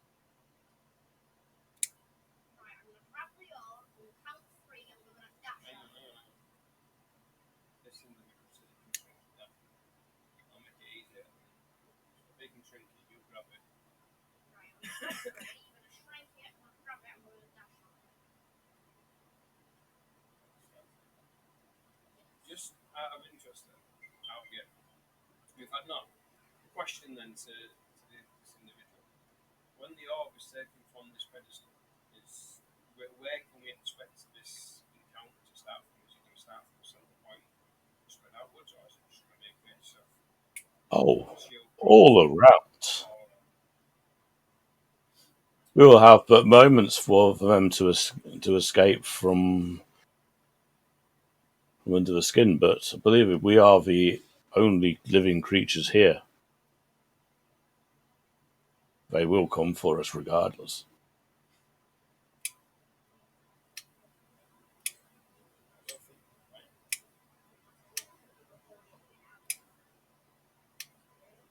If we go just out again, then if we go over the red bit, then is that where they're potentially going to be? Yeah, And the black bits, the veins that will yeah, slightly raised. So we're not yeah. going to be. If we stick to the veins, we are potentially going to be a little bit higher. We're not going to be instantly in contact with something. I think the red bits can like shield. So That is, we're gonna shrink it, we're gonna grab it, and we're gonna follow the phase out of it. Oh yes, the that is the plan. And get to your living ship. And You don't have to say that, don't worry, me. oh, I've been on a living ship before. I am just excited.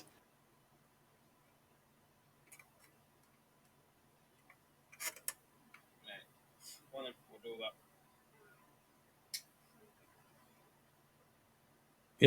he flies a bit of a distance away.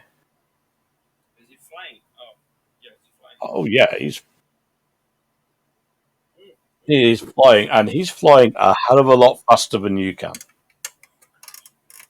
Just before, I don't suppose there's anything that you can do that might assist in our mobility. Any spell that you can cast upon us that may hasten our retreat. Let's see, has he got anything?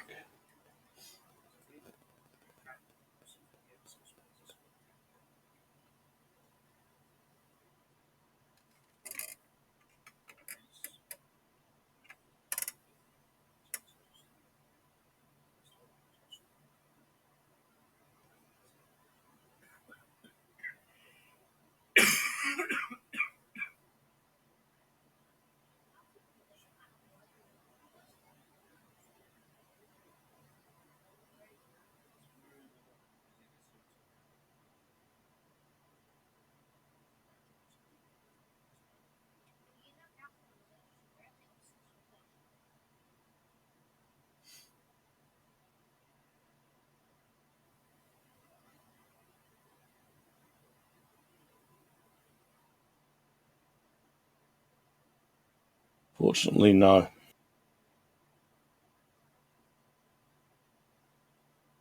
He has nothing that would help.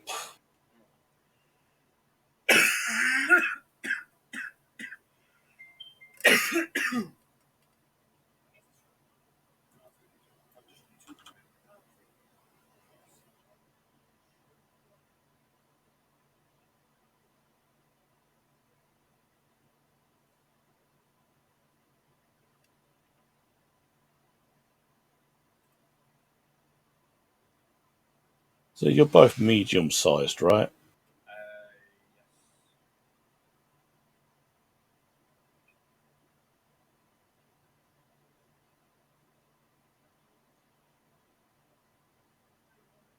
Word up.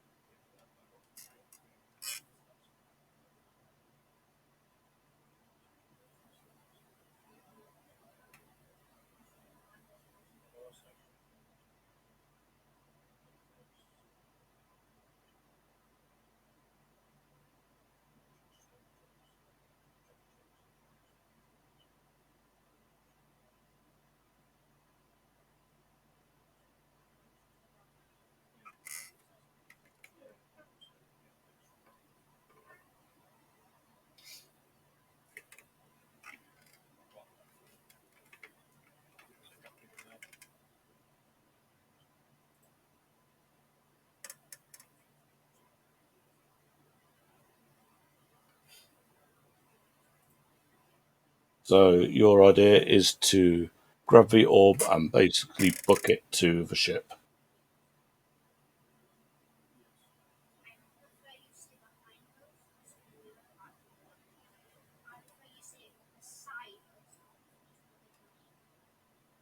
Within close proximity to the wings gate, which will assist. If we don't return, I'm quite sure that our companions will run to willingly let you on board the vessel. Oh, I could be quite convincing if I need to.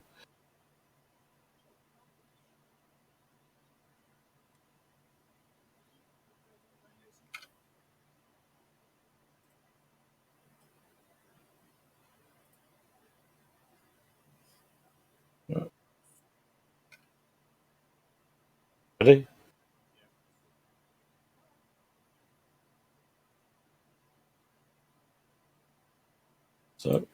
So he just makes a gesture, and the orb shrinks to about the size of a large grapefruit.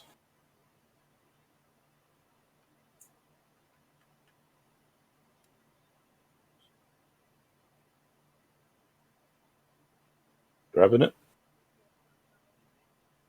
Okay. And as you grab it, you feel like a plate under it rise up. All these like sigils on the side start lighting up. Yeah, I'd start running. Yeah.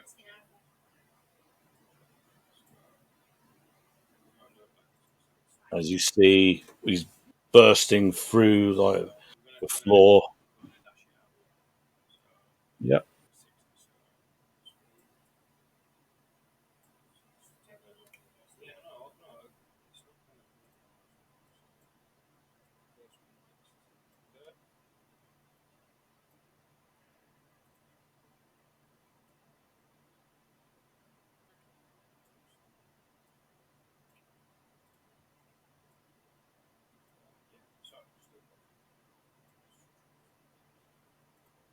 As you get your second movement, I'd like to roll initiative, please.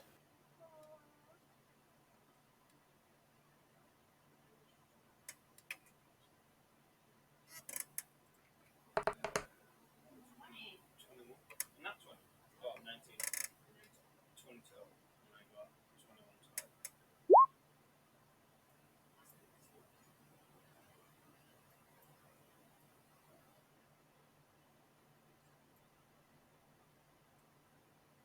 Just out of sheer cheekiness, I erased the other roll that we used from the other campaign. I just copied Mark 1 roll. I still Yeah. have Museum Mortar in my Yeah. inventory. Yeah, I'll allow it. Yeah, it's like you could have an AOE. What did you get an initiative? So Knight? I got 21 and he got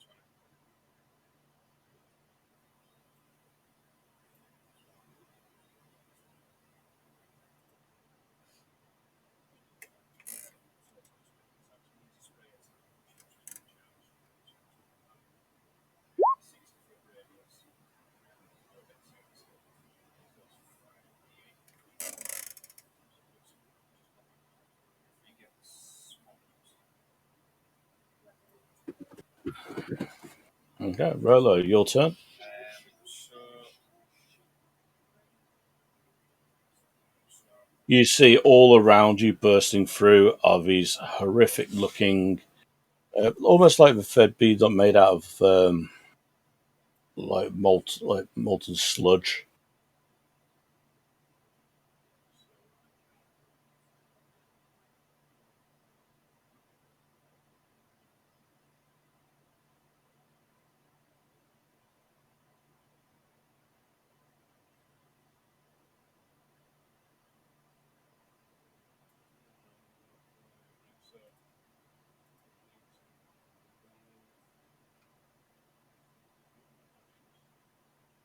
are all these areas potentially all got these creatures in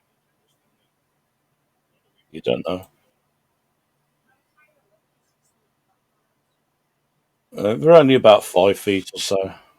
They're more just like the land, like the lay of the land, rather than like anything impeding movement.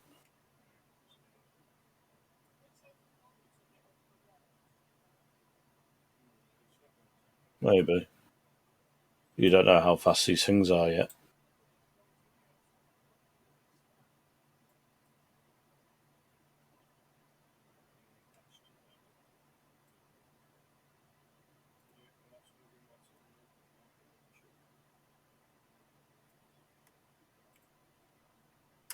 Yep. So night,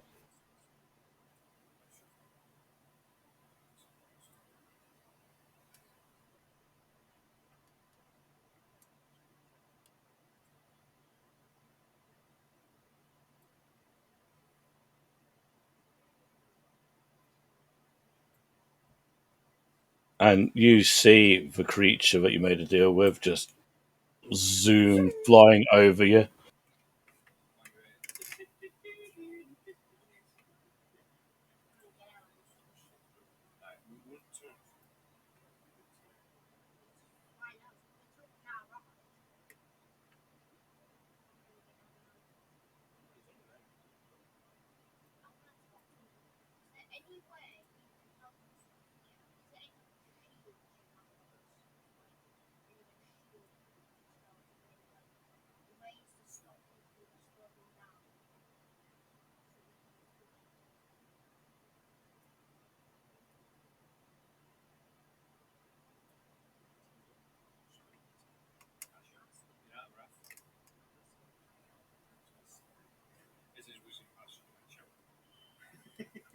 You got anything that help us?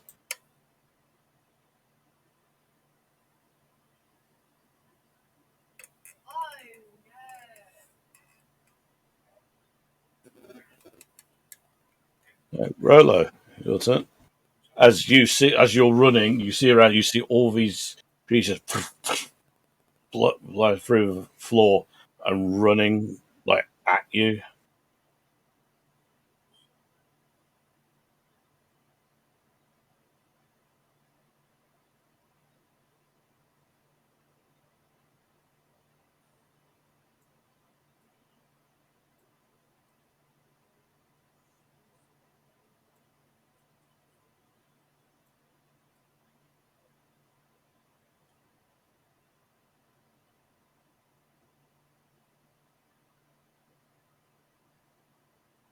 So,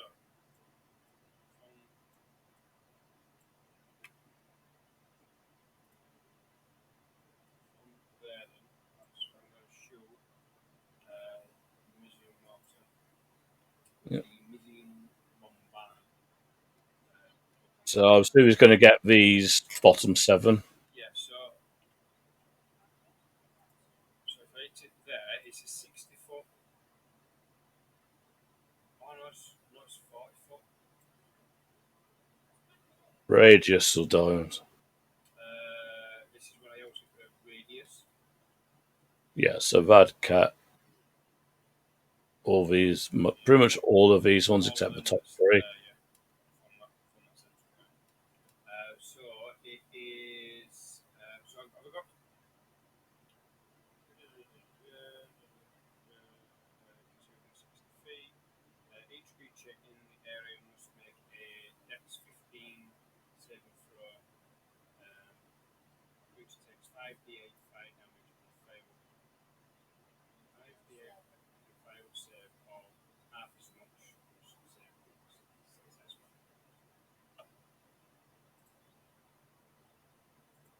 Each one of these is a -2. So I think only one survives.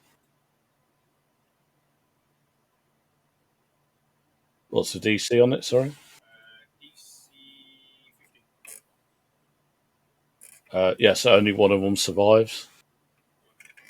So Only one- 5d8 damage. So the one furthest away doesn't take.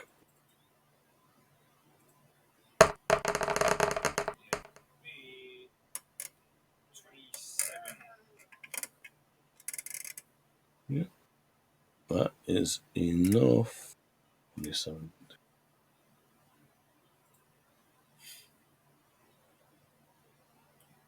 Very well.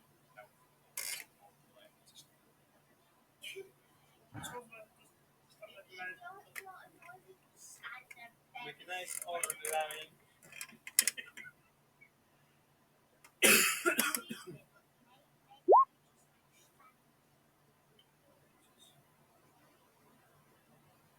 Never you mind.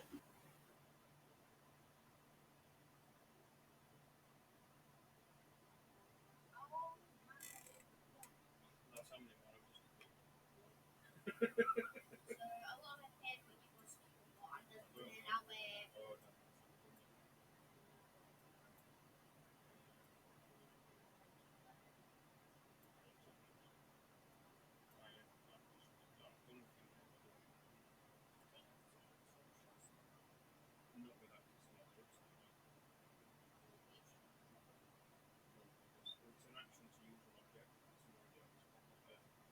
Yeah, it's either you use your action to attack or your action to do something, unless you have class abilities to let you do other stuff.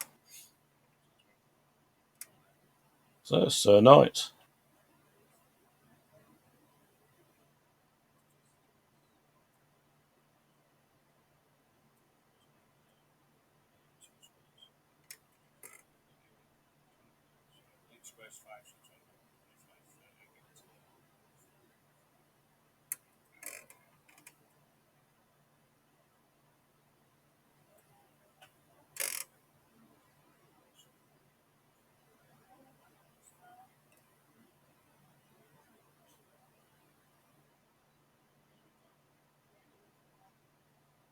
Big dude.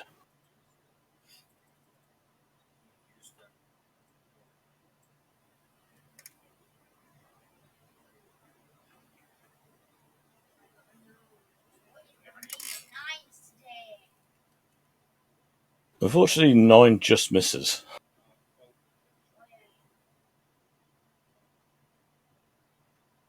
9. Yeah, 16 hits.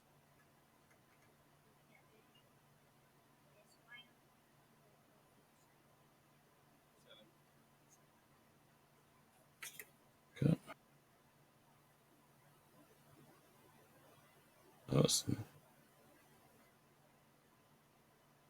Yeah. And as you shoot it with a crossbow, it pops and explodes, leaving like remnants all over the floor. Your turn. Yeah. Your friend's turn.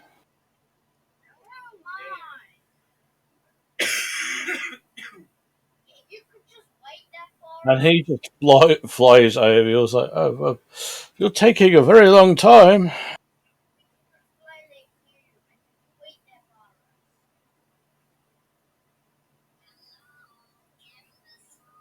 for That's his ringtone on his phone. What was it? A text call?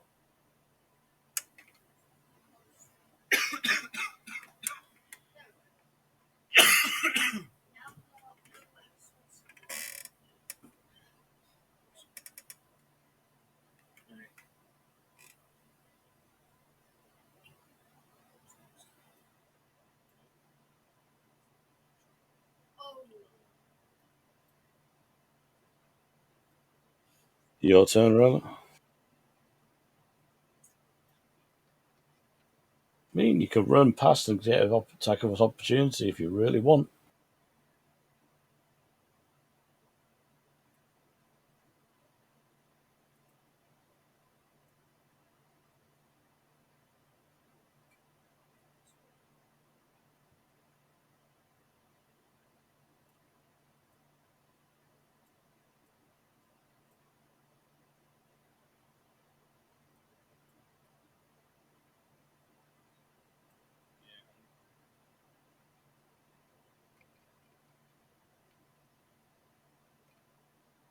Yeah, I'm gonna do that. I'm gonna dash past him.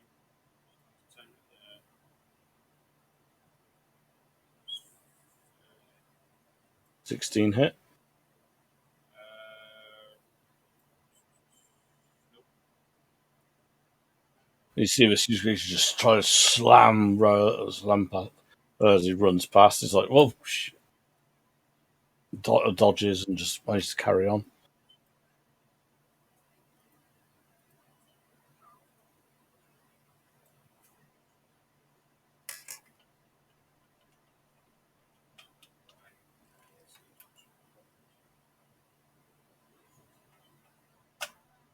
Sir Knight is running past as well. Yep, go for it.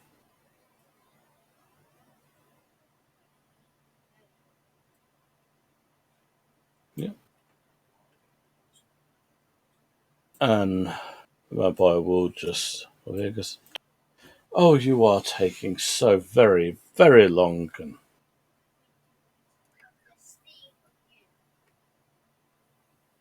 at least let me help you.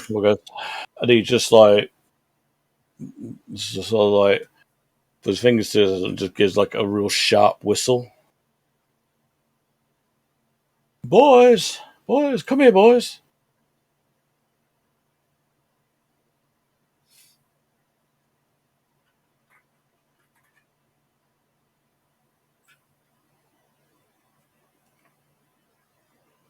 And you see 6 like huge dogs appear like out of shadows.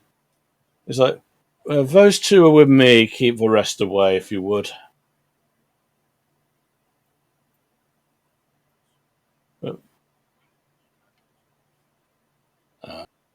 all of their turn. Oh, that was on his turn. They're all racing towards you.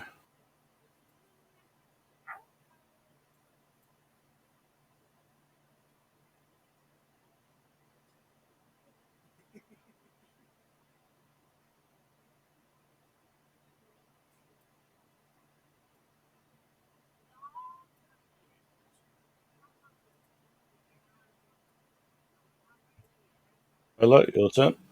So, like, these huge creatures are just scrambling to get to you.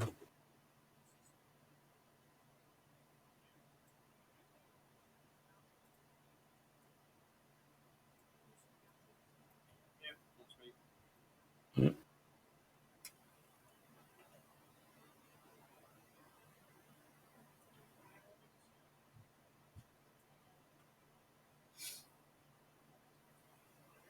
And he's just like, he sees them all. It's like, well, it has been wonderful. I have enjoyed my time spent with you. However, I must be going. Grabs you both by the collar and flies out with you. Like, picks you up with very little effort. Unless you want to resist it.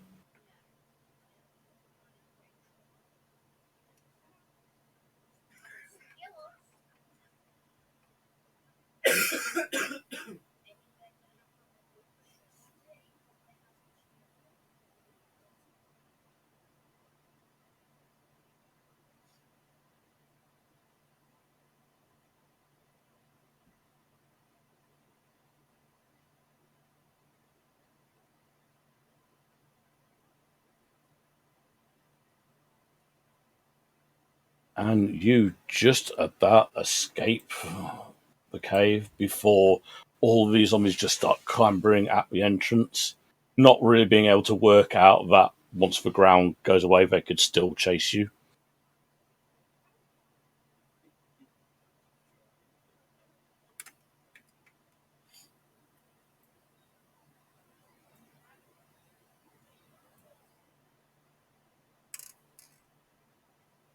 So, like, it's like, oh, so that is the ship. Isn't that marvelous?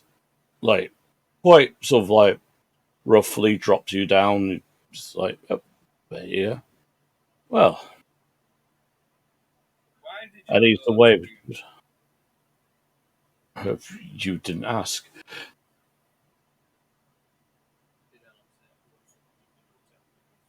grabbing us by the scruff of the neck and dragging us through there? Would have been, in definition, something that would make it a lot quicker. Oh, you asked for a spell. I can't cast spells. Well, not many.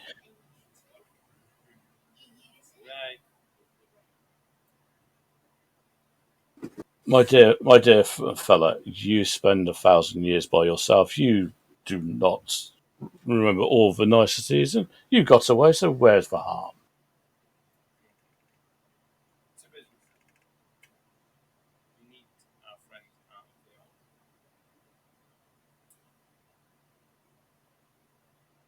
army. Nothing to do with me while I was in there.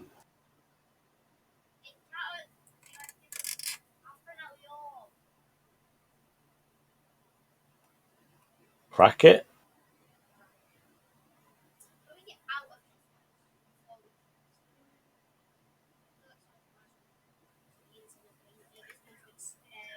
How about we pick him back to his normal size? I don't want to crack it up and we end up having a miniature version of Flamagon with the intelligence of fire. Yeah, and he's like cobot souls instead. Pocket size Flamagon. Daddy, are you my daddy?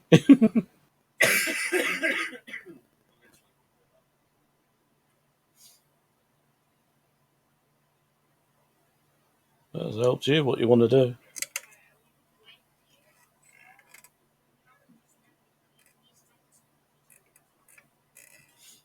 Oh, yes. Well, and it just expands to like a normal humanoid sized orb.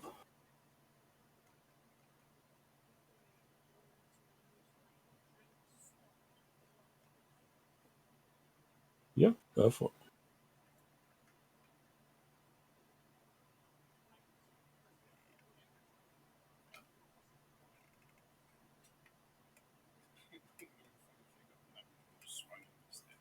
Like no, you cut too deep and actually killed Flamagon.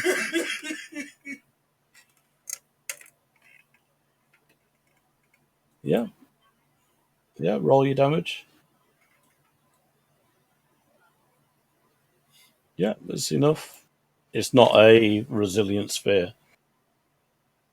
And out comes a very naked, very confused Flamagon the second.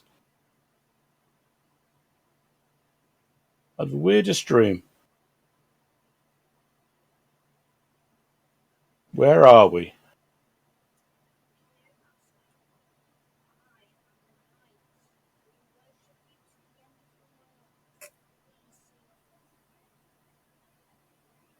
That should be some clothes. Captain Oz, I don't suppose you've got any spare clothes that we can give Flamagon until we get back. Yeah, I guess there's probably some rags somewhere. Yeah, it's as you to look below decks. There's at this point looking around, you realise that the ship did have a crew. You start finding some fairly nice clothing. And eventually you do find something that'll fit.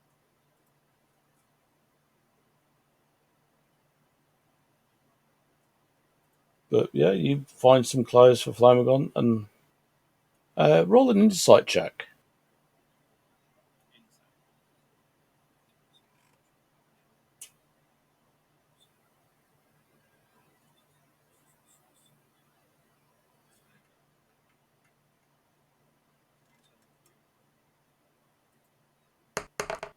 You do it at advantage, Rolo, because you know Flamagon.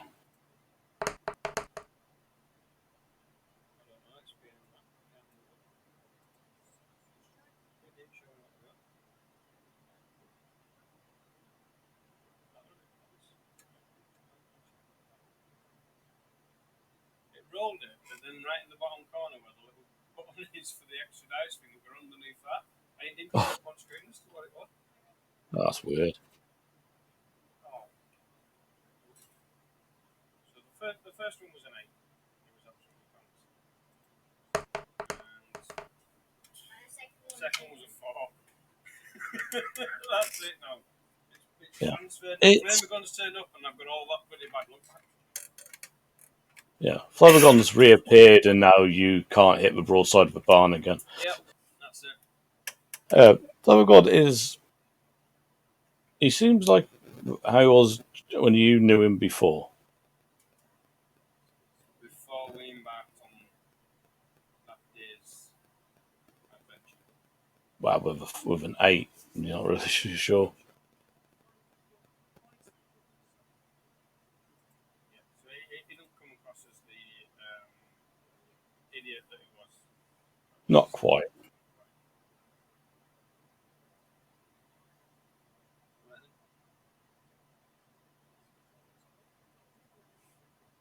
Yeah. And the captain's like, yeah, I don't mind, but who's that? No, I meant the well-dressed man who's to be speaking to my ship.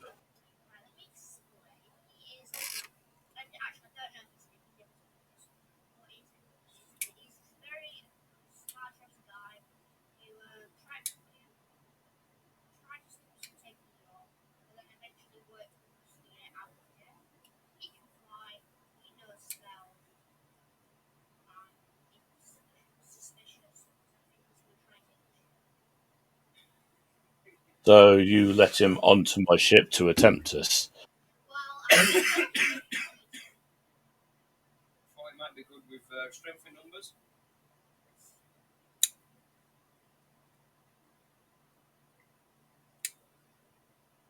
Sir Knight, can you make me a charisma saving throw, please?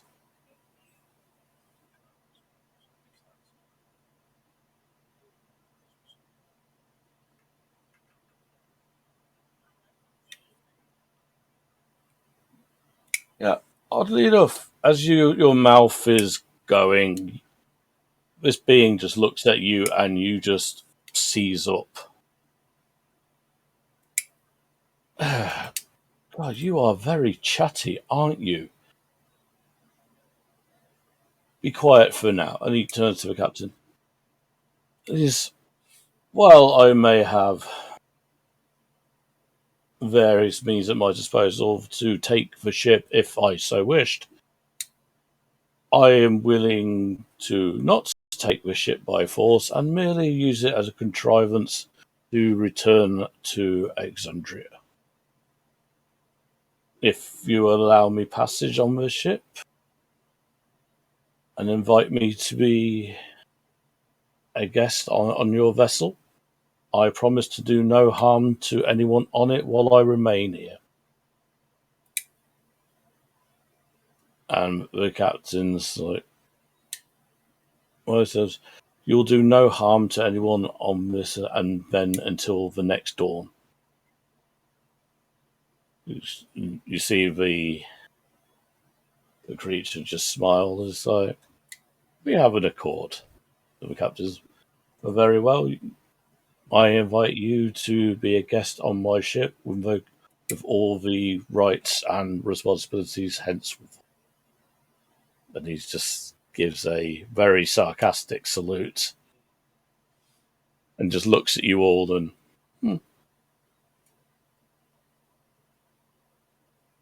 just moves to the edge to start surveying what was once his prison. You are now free to move, Sir Knight.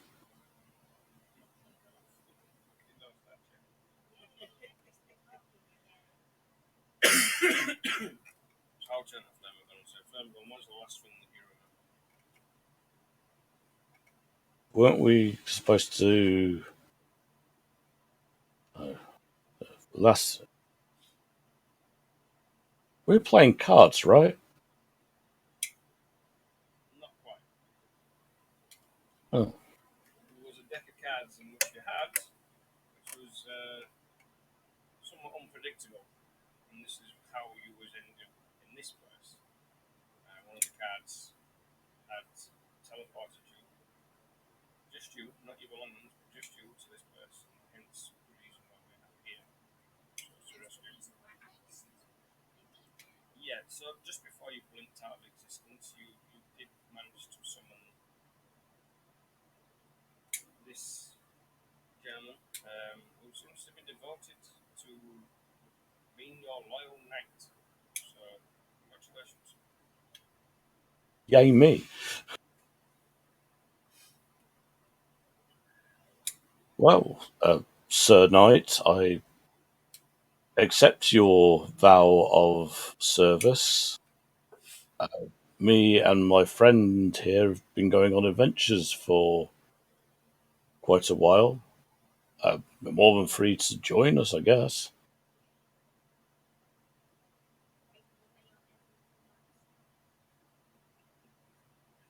You do know you're a knight, not a servant. You're not a slave.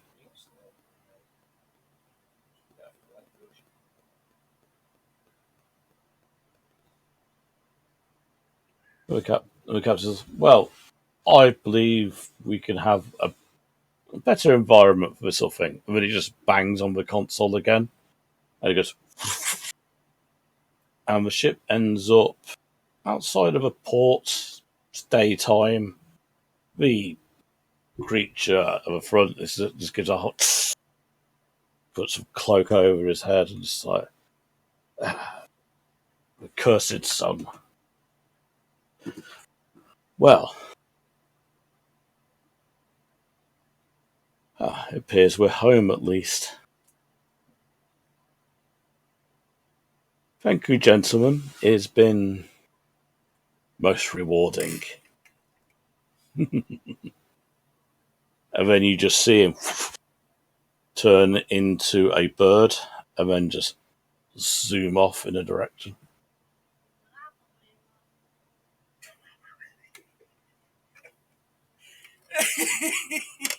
What was that? This is not our problem anymore. Oh, that's what you think. No, I'll have him turn up in 2 weeks. I'll be part of my money campaign. Yeah. Blah, blah, blah.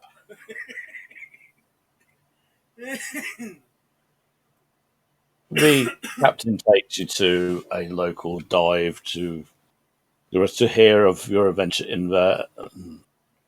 Well, thank you for testing my equipment.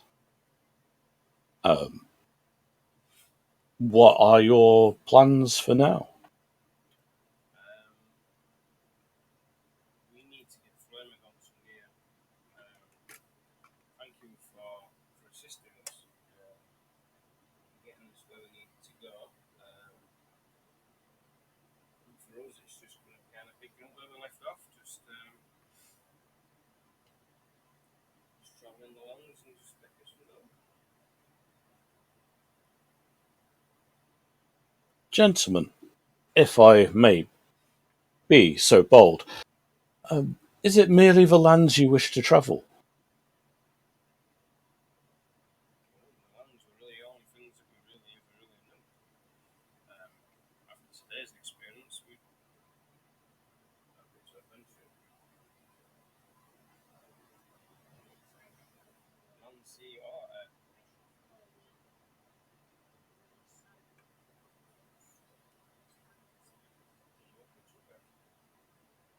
It's the night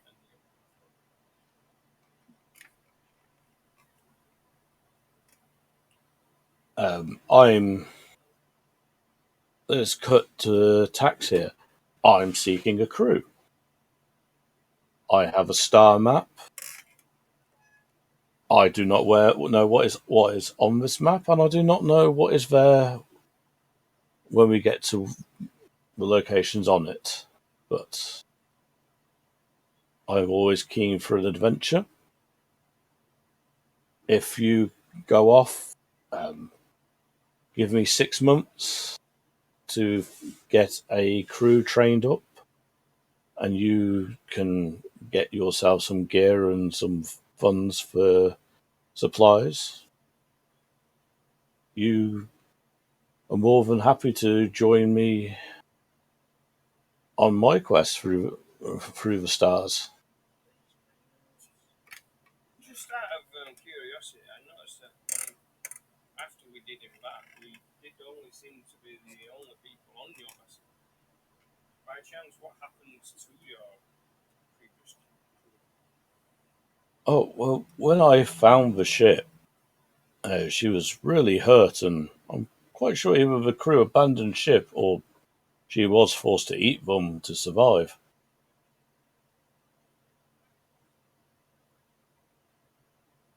You said the But ship may have eaten. oh yes, in a survival environment, she was quite injured when I first found her.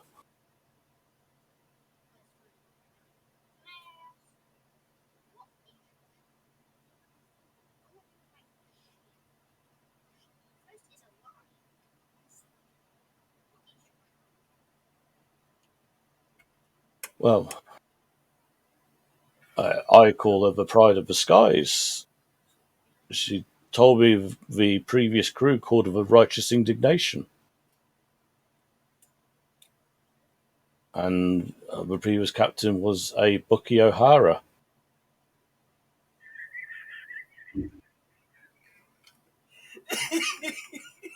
He was a little green bunny man.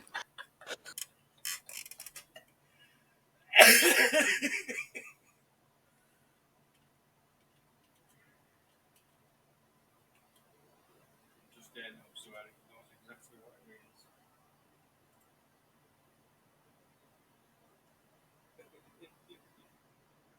Right. Got the theme tune going. I just brought up imagery there with the spaceships. Find the video.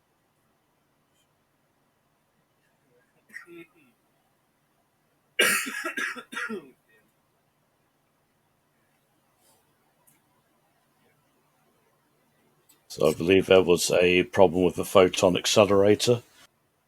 It caused some damage. Yeah, allows to get our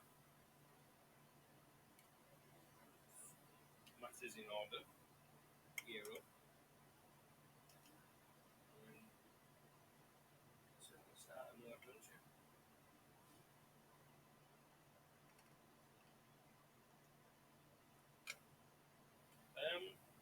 In regards to hierarchy and the treasures that we've come across, exactly how will the treasures be split, and is this something that we are going to be needing to call you captain and you are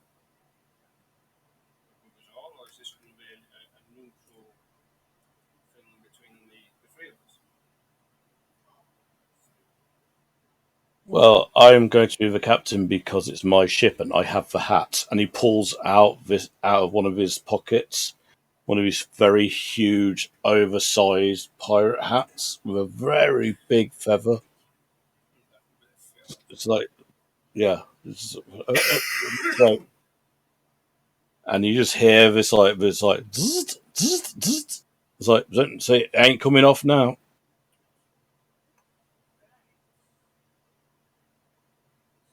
Captain's hat, captain.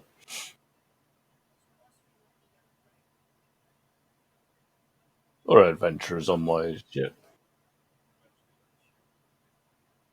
Yeah. As for treasure, Will not be crew members, will be joint adventurers on your ship. gold wise, it'd be a percentage between everybody. Any art like magic artifacts depends what they are. If you can make use of them, you're free to have first dibs.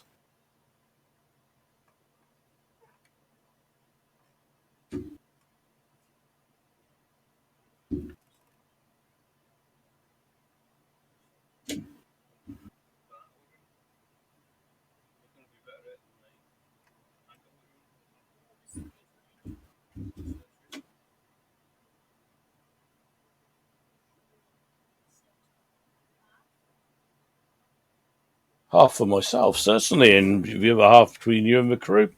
I'll shake your hand right now.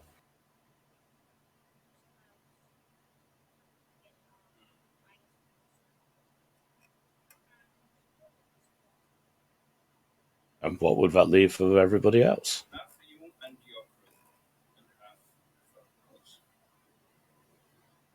70% for me and the crew.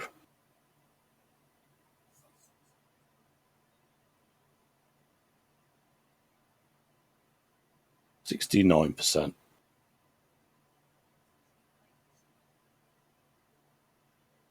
68. 68 and a half.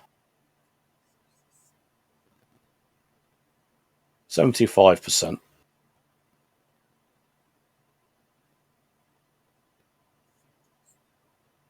Excellent. Where'd that go? And he shakes your hand. It's a deal. Thank you. Mind that he rolled a really good roll on his persuasion thing as well. Like, no, wait, he got 22 on persuasion. Oh no, we're role playing this. This is. Yeah, no, that was fine. I let him do it because his persuasion was better than mine. And if it had to be some kind of roll, and then I got it. Well, to be fair, you got it. You know, it's like you got it down a little. Yeah. So excellent. You get 30% between you and your group, 7% between me and the crew, and you get first dibs on magical items after bringing them back to the ship. Anything you bring on board is yours. As when you join.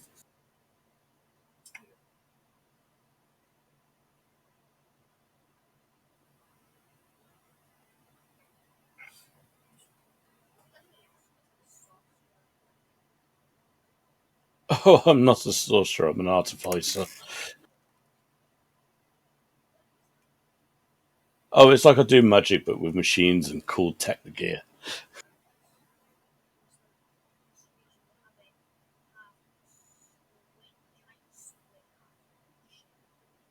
Oh no, I just found that.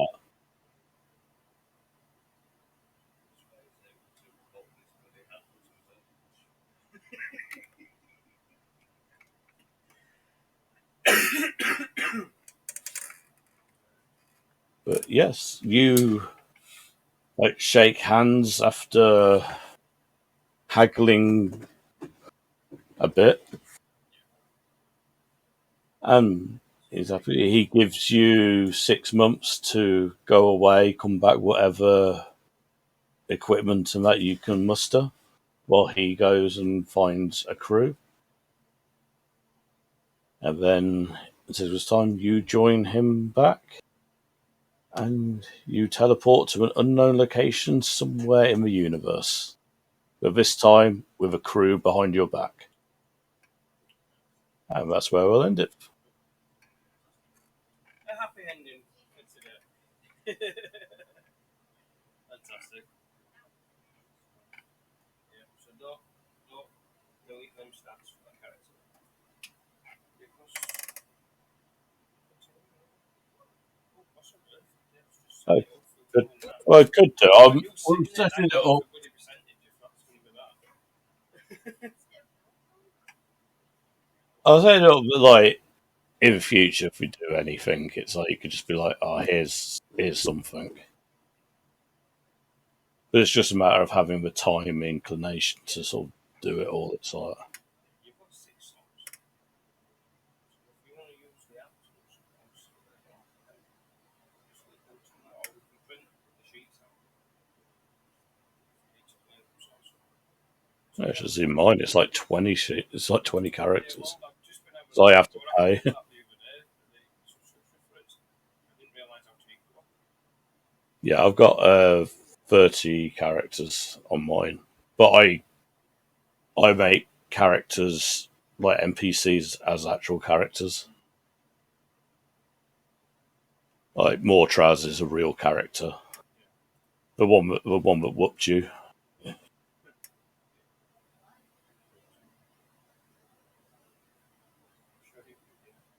Yeah, it is like I want to test my strength, hinting at a fight club. Yeah, that was exactly what I was looking for. And Yeah, I and then like just the chose dude, the wrong the words. like old Minotaur, who's just like, oh, like anyone that'll fight me. Okay, let's do this. He's a level 10 paladin against a level 3 barbarian. Oh, you're raging. Great. It means I could smite. I knocked him out once and then woke him back up just so he Because can the knock rest him of the back group were going, down yay, this is so much fun. And he's like, oh, you're having fun, aren't you? again. But there was one thing that I'd actually forgotten. Still trying to remember the stats of the characters. That there's fee or a trait for the barbarians. I think it's that 0. You get back up for 1 point, Yeah, which I forgot they've got orcs now. to the Relentless endurance. yeah. So I could have done that. Probably only just got one extra hit in before I did actually floor me. But the problem being is that when we've been that low, he could have literally One killed punch us, you couldn't he? again. Anyway. Yeah. Like, Like him tapping you, you fall back down. Like all he has to do is just hit you. He doesn't have to smite or anything. You're on 1 health. Even resisting, it's still 1. yeah, So like, because you get knocked down there's no and get up controls with again. that night. It was the smiting that we were back just right. He dropped his arm away. Yeah, if he was wearing his armor, it'd be like a It'd be a much different fight with him wearing his equipment. I mean, it's already unfair him having his axe and his like plate and so on. It's like,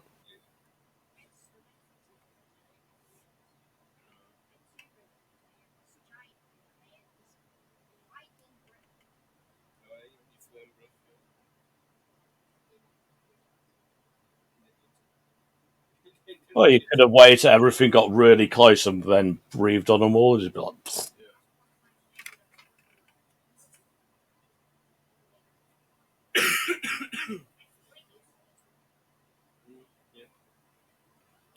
But yes, somewhere in the world is now a vampire lord free from his prison. Yeah, probably my problem, though. Well, not my problem, but probably Castus's group. Knowing as well that this individual, yeah, because it was something that he said about this mist and feeding creatures to his master in our game. The demon mist was a big mist. Yeah, it was just coincidental. So the thing is, I can't get access to that one, right? I'm not going on this. May not be that person. It might just be me just throwing it there for you to be like, oh, is it him? Brilliant. Because I'm mean like that. Right, so we best get off. Yeah. Well, thank you very much, Dev. It's been a good evening, right? Yeah, there you go. You blew up half a moon. Yeah. What did you do? What did you do in your last game? Well, I killed a few tentacles, blew up half a moon, freed one of the worst beings ever to walk Exandria back onto Exandria. But yeah, you know. We're not going to be there. But I blew up half a moon. I joined a crew of space adventurers from SPACE. Right then. So we'll go now. You'll have to show him the Buckyo hair like theme. Yeah, I'm gonna find it for him. Hope you enjoy your week off. Oh well, it's like just so nice just to be like no nothing. Just disconnect. I've had a few people message. Oh, we've only got a few games. I was like, well, how about you get off your backside and run something, Ben? You know, I'm not doing it all myself. And if you look, it's good that we haven't seen the DM chat because a lot of it is like, oh, well, why don't we do this? I'm like, I've been doing that for 2 years by myself. Now I don't want to do it anymore. Like, if I keep getting these people in who aren't reliable, it's like that Froxy. It's just like, you cancelled half your games anyway, so I'm only cancelling this one because I need a break. You're not really counting. You just postpone it. That's all. Yeah. Not wrong with that, but everyone has their own things that happen. At some point or another, someone's taken a session off or 2 sessions off for personal reasons. There's no reason why the DM can't overturn. Yeah, I just don't like doing it because like people forget if you leave it too long. This is why I like just doing it every week, but it's like this week I'm like, look, I just want to get drunk and play Monster Hunter. That's it. That's absolutely fair. I've not. There's all this drama that I shouldn't have even been aware of, never mind had to deal with. That's what got me. It's like I shouldn't have had to. It shouldn't have even got to me. Why aren't you doing this? We're not in your games. Who cares? But they were looking for an excuse to go. Because it was always like, oh, my car's broke down. I don't feel too good. I don't, oh, cancel. I was like, I'm quite glad I'm not part of your games because I'd be annoyed with it by now. Because I always got annoyed with Paul's games because we had like a month hiatus and then did a week and then we missed 2 weeks and then a week. And it's like, oh, it wasn't as that much fun anyway. Anyway, I'm going to get going. I shall let you go. Yep. Thank you. Yeah. See you In about a week or so. Bye. Yeah. Bye. That's all, folks.